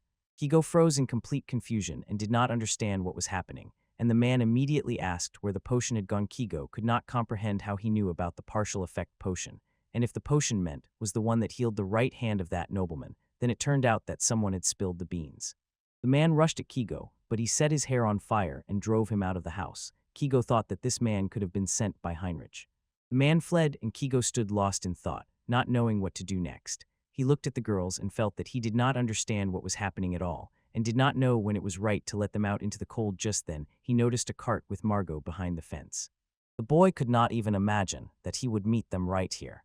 The boys were very worried about Kaga and told him everything that had happened, so the situation became clear. It turned out that the girls had been drugged. Urena talked to the beauty salon workers and found out that a former Mohawk, expelled from the red light district, had ordered 3 beauties from that area to attack Kino and kidnap him, thanks to her connections in the entertainment district. Urena learned about this plan, informed Margot and the others, and they immediately set off to the scene. The girls were sent to sleep in the blacksmith's hut. Margot approached Keigo and quietly whispered that Urena was very worried about him, after which they decided to throw a party. Keigo wanted to invite the 3 kidnappers, but they were embarrassed and refused. There was little food, and it was already late, so they had to make do with what they had. He thanked the boys for waiting and cheerfully announced, today's menu a new dish. It was cheese with cod roe. The boys rejoiced and said with surprise that it was very tasty. When everyone was eating together, it was so pleasant. Urin began pouring drinks for everyone, and Kigo asked her to go outside to talk. They went together, and after that incident, for some reason, he stopped visiting her shop without explaining anything. It was very cold outside. The girl immediately shivered. Keigo was surprised that she ran out after him in such light clothing, apologized and threw a fur coat over her shoulders, after which they looked at the sky together. Snow began to fall. Now Urena really looked like an angel in snow-white wings. She smiled broadly. Keigo apologized to her for not visiting her shop, but explained that he had to tell her what he wanted. He had to open his feelings before Urena disappeared along with that light snow. The girl asked why he was thoughtful. Kato, unable to hold back, said that he could not stop thinking about her and confessed his love, and the girl replied that she loved him too. They looked into the distance with relief. The boy shook the snow off the girl, but she asked in surprise what had happened. Tears appeared in his eyes, and Kigo thought that he had not even noticed how he started crying. At that moment, it seemed to him that the burning desire in his heart would melt away with the snow. If Urena got into trouble, he would be the first to rush to her aid. When she was sad, he just wanted to be near. He told her that everything was fine, and the tears rolled down his cheeks on their own. He was ready to become both a shield and a sword for her on this magical night, when the wings of angels seemed to be soaring in the air. Suddenly, Ash jumped out from somewhere, as if from under the ground. It turned out that the guys were watching their confessions, and instantly everyone felt awkward. But in a moment, everyone began to congratulate Kigo and Urena. The young lovers looked at each other lovingly, then cheerfully talked with the guys about their feelings for Urena, and later everyone drank quite a lot. He could not even imagine that this night would turn out to be so fun and happy, and that everything would turn out this way. We all went to sleep together right on the floor. The guy decided that morning was coming soon, and he needed to prepare rice porridge for everyone. The only exception was Yorna, who quickly sobered up, while he was hit so hard by a hangover that he lay powerless for 2 more days.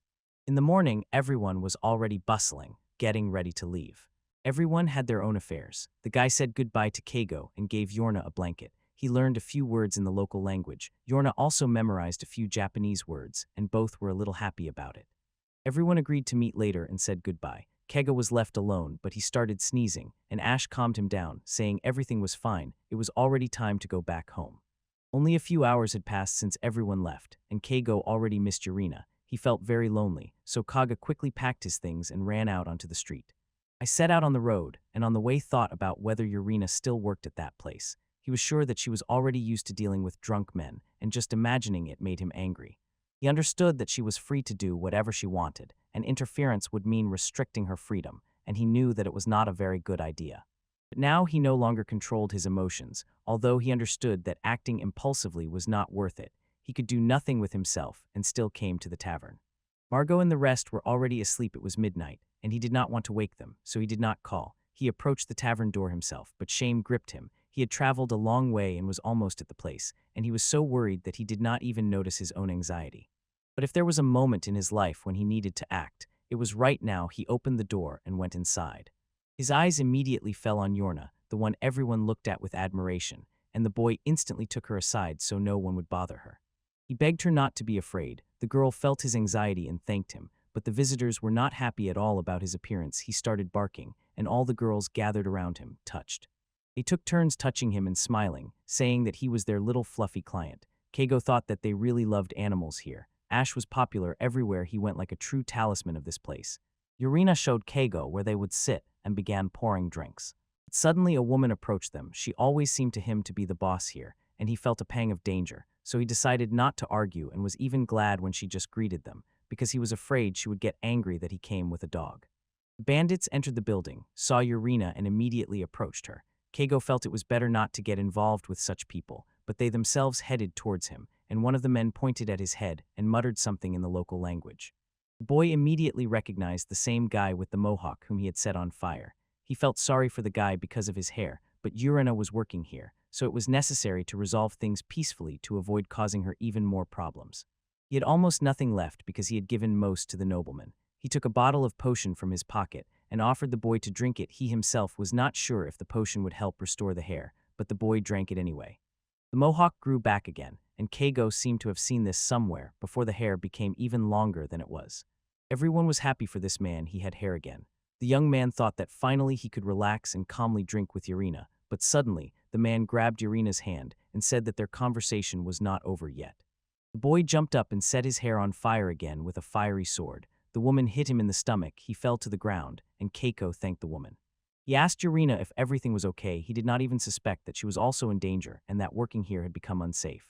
He said they would leave together, addressed the female manager, and explained that he was taking Urena, silently begging her to let them go because now was not the time for arguments, especially since the mistress looked even scarier than those bandits. Keigo took out a pouch with 300 gold coins and gave it to the woman. Urena was more precious to him than any money. The girl also asked the master to let her go. She did not want to do it, but still agreed. The woman hugged Urena tightly, sincerely thanked her, and promised to distract the bandits while the boys ran away, and that's exactly what happened. The bandits tried to grab Urena, but she stopped them sharply and fought back. Not much time passed Urena, and Keigo could not run far. They turned into an alley and ran even further. They hid behind a barrel. Keigo immediately began thinking about how to protect the girl. He instantly froze the puddle. His mana was almost at zero, so he needed to restore it. Quickly he sent the wind to the girl. Her skirt lifted and instantly attracted the bandits' attention. They rushed to her immediately, but slipped and fell on the slippery ice. The boy made sure they were alive, but as soon as he wanted to lift the skirt frame, Urena grabbed him and warned, "Don't you dare do that." He quickly apologized, and everyone went to his cart. He heard that the bandits were detained and sighed with relief. Now nothing threatened them, and he also took their weapons with him. They approached the gates. The guard greeted them, but the boys did not even stop. They drove on. Then they kissed, and that very evening the wind died down. The snow stopped falling, as if nature itself was greeting their moment. On the quiet road, where the silence was broken only by the sound of wheels, the girl wrote a letter to the boy. If it becomes hard for him to be near, if together they cannot endure the pain, he can leave. She of course will be sad and even cry, but still wants to be with him because she loves him very much. Yorna knew that Keigo sought solitude and did not like people, but still accepted him as he was, and even beforehand devised an escape route for him, although he could not imagine that someone could be so kind to him. He felt like a stranger in this world and often caught himself thinking, what if one day I wake up and find myself in Japan? If tomorrow he is suddenly separated from Yorna and Esh, his heart will break from pain, and he cannot allow Yorna to find out about it. He simply cannot imagine his life without her anymore. Thus began his life with Urena. He dreamed that they would grow old together, and when they became grandfather and grandmother, he would tell her every day how much he loved her, because he was sure despite all difficulties, everything would be fine for them. After some time, Yarina heard a knock on the door. Guests had come to them, Margot and Juno, whom they had not seen for a long time. It turned out that Yarina had left her things with them, and Kiko immediately asked how Yarina's mother from her previous job was doing. They carried all the things into the house. Juno talked with the girl. Meanwhile, Margot thanked Kagi for the cheese, and Kadru said that if you think about it, they had run out of ingredients, so they needed to go fishing. The boy decided to go fishing and asked Mark to look after the house. Mark agreed. He kissed Yarina right in front of the boys, and they happily started watching. Kago blushed and went to the river. He missed Esh's warmth, so he hurried to finish as soon as possible and return home. But near the very edge of the road, he noticed something strange. It was full of holes, and upon closer inspection, he realized that these holes were left by thorns. Suddenly, they were attacked from behind. The shield stopped the spikes. It turned out to be a new type of monster, and the boy did not expect this, so he instantly used the evaluation skill. Before him was a giant spiny-skinned creature, very similar to a sea urchin. Perhaps more servants were being killed, and because of this the ecosystem was collapsing. That's why this disgusting thing appeared in the river. The man drew his thunder sword, protected his horse, and charged forward, but then hid behind a rock and noticed that these spikes appeared at regular intervals, and when he shoots, it takes a few seconds to reload. While reloading, he rushed forward and delivered his first strike, and he succeeded. He managed to kill this urchin. His level increased, and while the water was cold, the boy decided to dissect the monster. Then he grabbed that evaluation, but his analysis was only superficial. Although everything looked fine on the outside, the man ate a piece of the urchin. Even the purple sea urchin, which grew on the best seaweed, was not as tasty as this one, and its size was somewhat frightening. He quickly ran to the cart, put the catch there, and shouted with joy. He desperately wanted to take the urchin home as soon as possible before new monsters appeared. He returned home, and the boys gaped in surprise when they saw his catch. If you think about it, they had never tried anything like sashimi before and had never eaten such strange creatures, so he began to prepare the catch. First, he put the sea urchin in salt water on the table. He sincerely hoped that everyone would like the taste. The boys tried it with fear. Kagu at first did not understand why they had such a reaction. But the boys began to enthusiastically say that it was really tasty, simply wonderful, and now Kigo moved on to the main dish. He explained that to get the texture of the sea urchin, you need to mix the dish with an egg, and here is a ready tender omelet with cheese and sea urchin. He felt warm inside. His friends liked his food. After lunch, everyone asked for seconds. When everyone went to rest, Kiko decided to go to the bathroom. It was long overdue for him to rest. In winter, the best thing was to swim outdoors. You enter the water and immediately feel warm, and above your head is a clear sky with bright stars. The feeling of a frozen body slowly relaxing was incomparable. Someone knocked on his door. The boy thought it was Margot and asked if there was really no food left. But it was Urina. The boy was petrified with fear when he saw her without clothes. He asked what happened, and she swam closer to him in the water. They sat back to back, and Kiko thought that women in this world were so stubborn. She turned to him. The girl stood up and asked him to look at her body. The boy blushed. He was a man, but he did not dare, jumped out of the water and rushed into the house. Suddenly he realized that Yuna was to blame. He called her a pervert. She began to apologize, and the displeased Urina also entered the house. She got angry because the boy left her alone. Kigo approached her, said he loved her very much, and began to apologize. He noticed how Margot and Juno looked at him mockingly and did not understand why they were doing that since they were the ones at fault. The night came. The boys went to sleep, and Kajo stayed at the table writing something. In real life, he was almost a recluse, but only for Urina, the girl he loved and valued very much. Now he has someone to protect, and this time it's for real. This is the most important thing, because he can no longer pretend to be a lone wolf. However, he still has a problem. Aristocrat Heinrich, who is sending bandits after them, has taken a liking to this house. But if the place becomes dangerous because of his position, that's a whole different matter. They have plenty of money, the chicken is fine, so they can leave. But the boy dismissed these thoughts and decided to stay. He was not alone. Tomorrow, when he wakes up, he will talk to his friends. That day he finally revealed the whole truth. He healed Master Byron's right hand with a potion, told about the attack on Urina, and confessed that most likely the robbers were hired by Byron's son Heinrich. They came to the same conclusion as he did last night. If the aristocrats in power take this seriously, he will most likely be caught before he can do anything. He and Urina must leave this house and go away by carriage. Margot handed Kago a map. Before them lay a map of the surroundings of the Kingdom of Lancaster. It had been unnecessary before, but now it would come in handy to quickly orient themselves. The boy sincerely thanked the man. Urina confessed to Kigo that she had never traveled before. She could no longer wait for the adventure. Margot supported her and said that such a journey is a real adventure and a joyful event.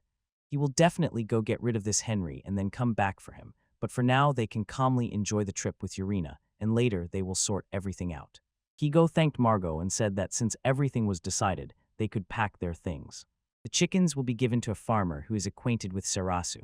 Margot will go with Juno, who partly deals with monster hunting, and Elsa will also go with them.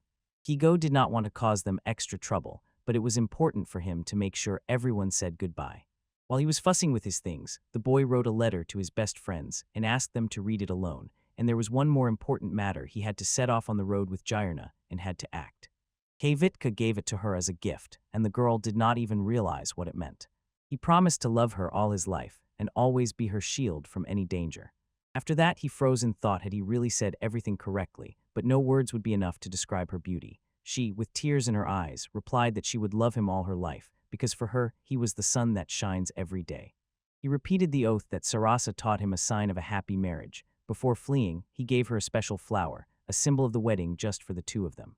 Ashbark suddenly realized Kago was a true priest. Suddenly, a strange courage awakened in the boy's chest. He reminded the boys once again that he left them letters, and now he was setting off on the road. Saying goodbye was not easy. They could no longer stay here. Everything was only getting worse. Kigo did not believe they would ever return here. Margot said she was going to overthrow the nobility, but Kigo doubted that was possible. He hoped the boys would take care of themselves and find happiness, and he would protect Urina. Wolves ran alongside them, and Urina was sincerely happy. When someone asked what Margot gave her, the girl replied that it was a slingshot, a means of self-defense. If you add some special feature to the stone, it can become a real weapon, and it seemed Heinrich was collecting exactly such ones because he gave her the slingshot. Kigo was almost certain that Heinrich was hunting him, and he could not even imagine that he would one day regret his choices. That potion should not have appeared among people, so everything hung by a thread, and he decided. There is nothing better than setting off on a journey where he would not have to think about it. He took it as a chance and decided to see the positive. After all, they were going to Tirana. Traveling at night on unfamiliar roads was risky, even with the help of wolves. They could not relax, so they decided to stop to rest a little. Sometimes for Kigo, it even reminded him of a honeymoon. Their wedding horseback ride under the starry sky was incredibly romantic, but when they stopped, it turned out that the place was so open that everyone could see them. The cart had no roof, but Kigo had 3,000 gold coins. With that money, he could buy a covered cart. He wondered if the other boys were now looking at the moon and fell asleep next to Urina. The next day, suddenly birds flew out from behind the trees. Kigo immediately became alert. He heard a strange sound, and it turned out to be a cockatrice monster.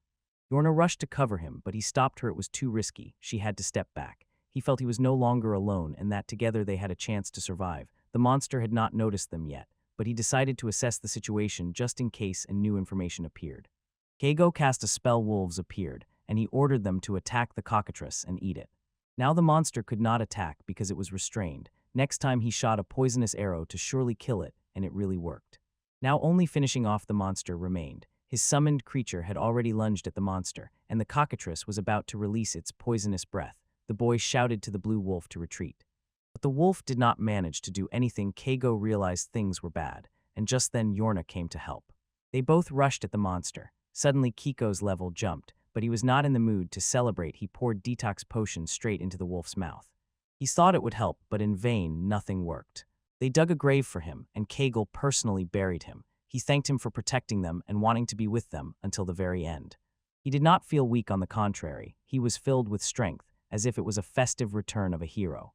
Henry was dissatisfied with the reports from the bandits, who had already failed the task twice, and their guys had run away. He got angry and sharply asked what was going on at all. He did not need excuses. He needed results. Then they began to explain that, according to the hired mafioso Johnny and his gang, 7 devils, some man named Kigo was very dangerous. If that happened, they would rush at Kigo and Yorina, tie them up and bring them to him. They would sit at Henry's feet, and he laughed in response and advised to ignore it and focus on the main business.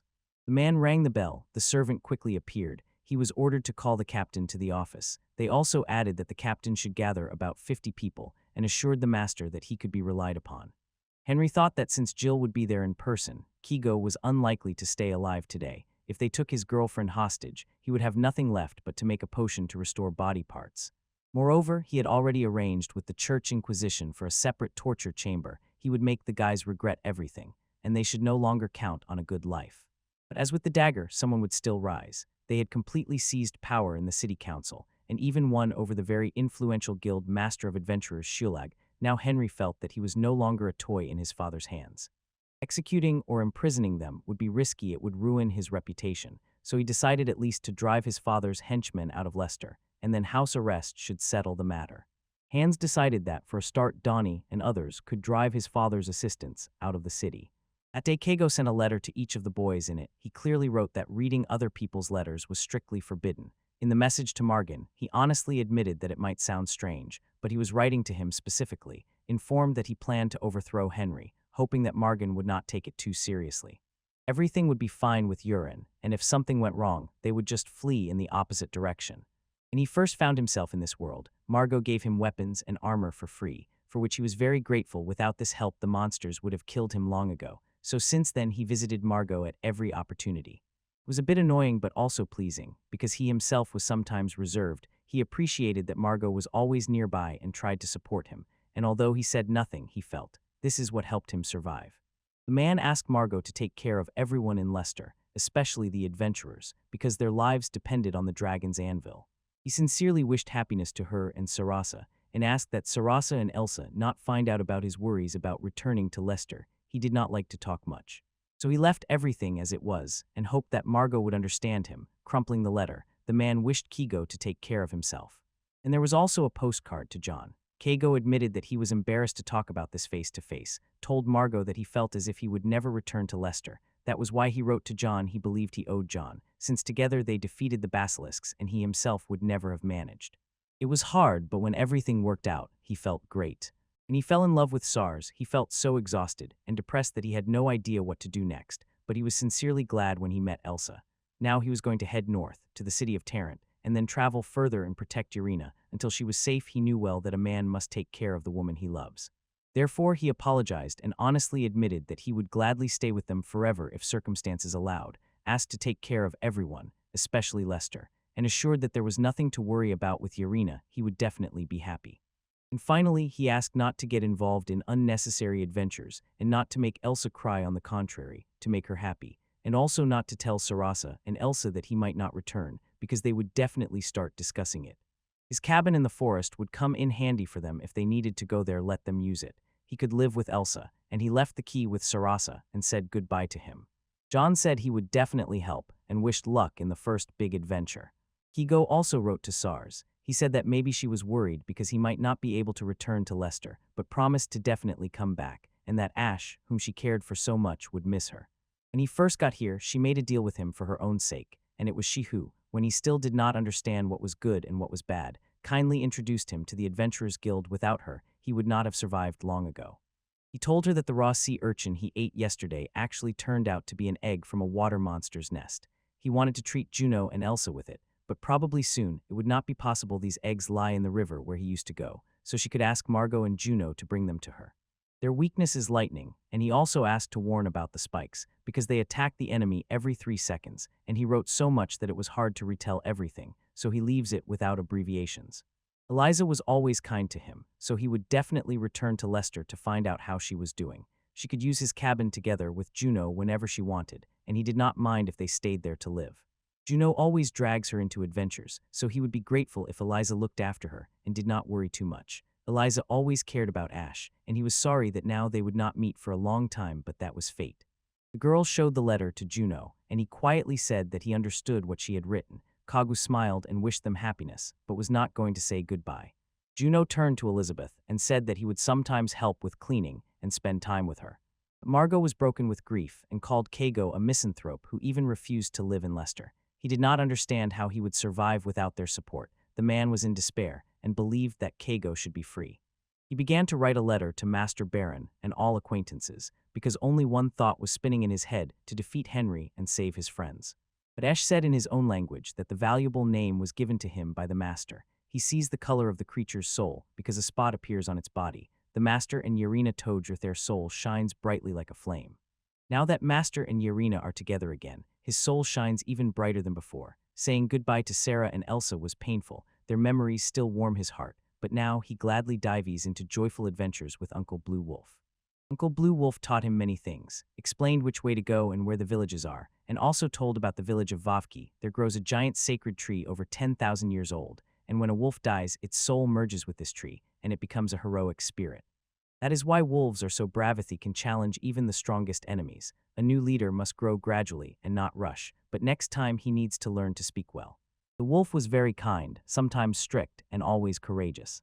The cockatrice still killed him, and together with his uncle's friends, they performed a requiem for Wolverine. His soul rose to the sky, shining with warm light, and returned to his body, and the wolves said that Master Kagego was incredibly strong, even defeated Ash's mother, their mentor. He only knew about it superficially. He barely remembered his mother, just a fragment of a memory. She attacked the master, and he defeated her, and nothing more. Esh was an ordinary wolf, like all the others, and considered the laws of the jungle a normal thing. The master and uncle also fought for life and their own safety, because if he lost to the stronger one, he would simply perish. So Esh did not intend to consider the master an enemy of his mother.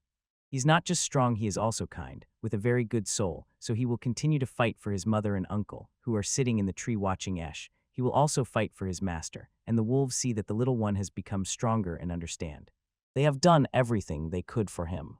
After the boys left the place where they buried the blue wolf, they moved on to the city of Tirana, and after some time finally arrived. Yarina warned that traveling performers often come to this big city, so they needed to be careful and not leave any traces. The girl looked tired, and it was not surprising at all. They had already spent several nights in the wagon, and now they had reached one end of the road. It was still unclear how much farther they had to go, so he decided to let her rest a bit, paid the boy to watch their belongings and buy the necessary small items, and the boy promised that everything would be ready by morning. Their apartment had a kitchen and a shower, and the room was very cozy. The boy said that today they would have a good rest, but suddenly the girl approached him and said she did not want him to run away today. Time passed, and in the morning the boy, as promised, brought everything they ordered, even a cart with a roof, and also bought himself a fine horse. He was paid for this work. Keigo named the horse Queen May, and the boy enthusiastically said that it was a very beautiful name. When the young man asked the boy to help carry the things, he smiled and asked how many silver coins he would pay him, but it was only a joke. Urena went outside and handed him a sheet of paper. On it was written that the girl wanted to see the city. They were only in a neighboring town, and Kiko was already preparing to leave as far as possible, but Urena wanted to at least look around a little. So the man replied, "Of course, since we are in the city, let's take a walk," and they really went for a walk. They came to the circus and spent time there filled with laughter and joy. After the walk, they checked out of the hotel. They would gladly wander the city some more, but probably it was not worth staying long here. And Kiko's premonition did not fail him. They had no idea that danger was already very close. Henry was disappointed he did not manage to catch him, although he had just learned from a noble tyrant where Keigo was hiding. He immediately called the Juru Corps for help to catch the fugitive, but the usual yard where they usually stopped was already empty. At the same time, accusing Keigo of a crime, Henry ordered to post wanted notices all over the city, and even after that Keigo was not caught. It turned out that reaching him was not so easy. He even thought about announcing a big reward for him, but it seemed boring to him if he just died. If Henry started to stand out, the nobles would notice his abilities. The tincture was supposed to belong only to him, so he had to act secretly and then force Henry to obey. He would even order to torture Urena in front of Henry. He coldly ordered the guards to bring the horse and find a new woman. He was going to show that man what humiliation was. Johnny was a street hooligan. He grew up in poor neighborhoods and had a fierce enemy. His life was not without injuries, but thanks to his aides, he found time for fun. Eventually, he became the owner of a luxurious mohawk, and every time he was praised, Johnny simply glowed with happiness. One day, they received an order from an old man with a white beard. Although he behaved quite unusually, as soon as they took on his plan, everything went its course: first seduction, then kidnapping. Nothing worked out for Hatch, a complete failure. They even lost their weapons, and in the end, Johnny also managed to part with his beloved mohawk. It was Urena, who worked in a small tavern. Although the place was tiny, she still called it her family, and every visitor carried their past within them, which they kept to themselves, and Urena was no exception. She had an older brother. His name was Sato. They constantly faced pain, burns, cuts, threats, violence, and insults. Their childhood was very hard. Because of this, when the girl was 7 years old, her mother took her own life. But one day, as soon as their father turned away, the boys ran away. They began living on their own in the slums. The brother always gave his sister more food, remaining hungry himself, but there is a limit to everything. One day, he became so weak from illness that he lost consciousness. Unfortunately, he did not live long. After he fainted, he was gone, and for her, everything lost meaning. Sitting on the roadside, the girl awaited death when someone unexpectedly extended a hand to her. Large hands easily lifted her up while she tried to say something, and still in her memory lives that warmth and kindness they gently wrapped around her like wings. She was taken in by the owner, Josephine, not just sheltered, but but also fed, given a clean bed, and helped to recover from what she had experienced. When her sight gradually returned and her voice appeared, the girl cried and hugged her savior. Then she began helping with the household chores, and later got a job at the tavern. Everyone here had their own duties. The girl was not questioned about anything and was warmly accepted, so over time life calmed down, and her emotional wounds slowly healed. Sometimes her mother taught her how to defend herself. She did not understand why before, but now everything became clear. Children are often kidnapped, sold, and used as toys for the rich, and her mother had already saved her twice from such misfortune. Having come to her brother's grave, the girl sincerely shared with him news about her new life and work. She even thought that her brother was moved, and then she learned that her father had already passed away. In the tavern, she ran into the very man with whom she wanted to tie her life. It was Kagu. He was sitting and thinking about what Yorina once said. She likes the red flowers of the bearberry that grow right by the roadside. They are not exquisite, but incredibly resilient, and that is why Yorina values them. This story reminded him how she shared her past, and if she was able to open up to him, it means she trusts him. The boy thought that she probably believed he did not notice this, but since they started living together, the girl became less shy and more often showed her tattoos. He was very surprised not by the number of drawings on her body. Here it is like a usual fashion, but by how easily Yorina undressed. For the first time in his life, his heart truly loved another person. He was sure that he would never again meet such a wonderful girl as Yorina. One day they were suddenly attacked by a giant sea urchin, but the boys quickly and easily defeated it together. Then they cooked dinner together, divided the duties between themselves, and lived peacefully together. Together they prepared delicious food. Then they went to sleep. Sometimes Yorina fell asleep not on the bed, and Kagu gently laid her down. He could have gone to sleep by himself, but he knew it was no longer the same, because now there was another person nearby. When he first came to her workplace, the girl immediately stood out among others. She seemed calm, but in reality avoided men, and her tattoos hid her emotional wounds. Despite all the difficulties, she could still smile and be happy because wonderful people were nearby. Each of the girls there had her own story, but they got along well with each other because they were saved by one mother. When friends asked Irin if she would be lonely, she replied that on the contrary she was glad to go on a journey. This place was a real home for her, and someday he would like to bring her back here, and he was also sure. If she were perfect, he would never have fallen in love with her so deeply. She did everything to survive in those harsh, lonely conditions perhaps that reminded him of Jorbera, and because of that he fell in love with her, so he decided to apologize and sincerely share his feelings in a letter. And when the girl wakes up tomorrow, he will show her how much he loves her. The next morning the girl looked offended, but as soon as the boy greeted her with good morning, the offense immediately melted away. It turned out that he forgot to confess his love to her yesterday, so she was upset, and then he handed her a letter and asked her to read it. She reread his letter again and again, just as she flipped through the picture book he had given her, even though they were sitting next to each other, and it felt as if he had written the letter to a girl from another country, and they confessed their love to each other again. KGO fell in love with her anew every day.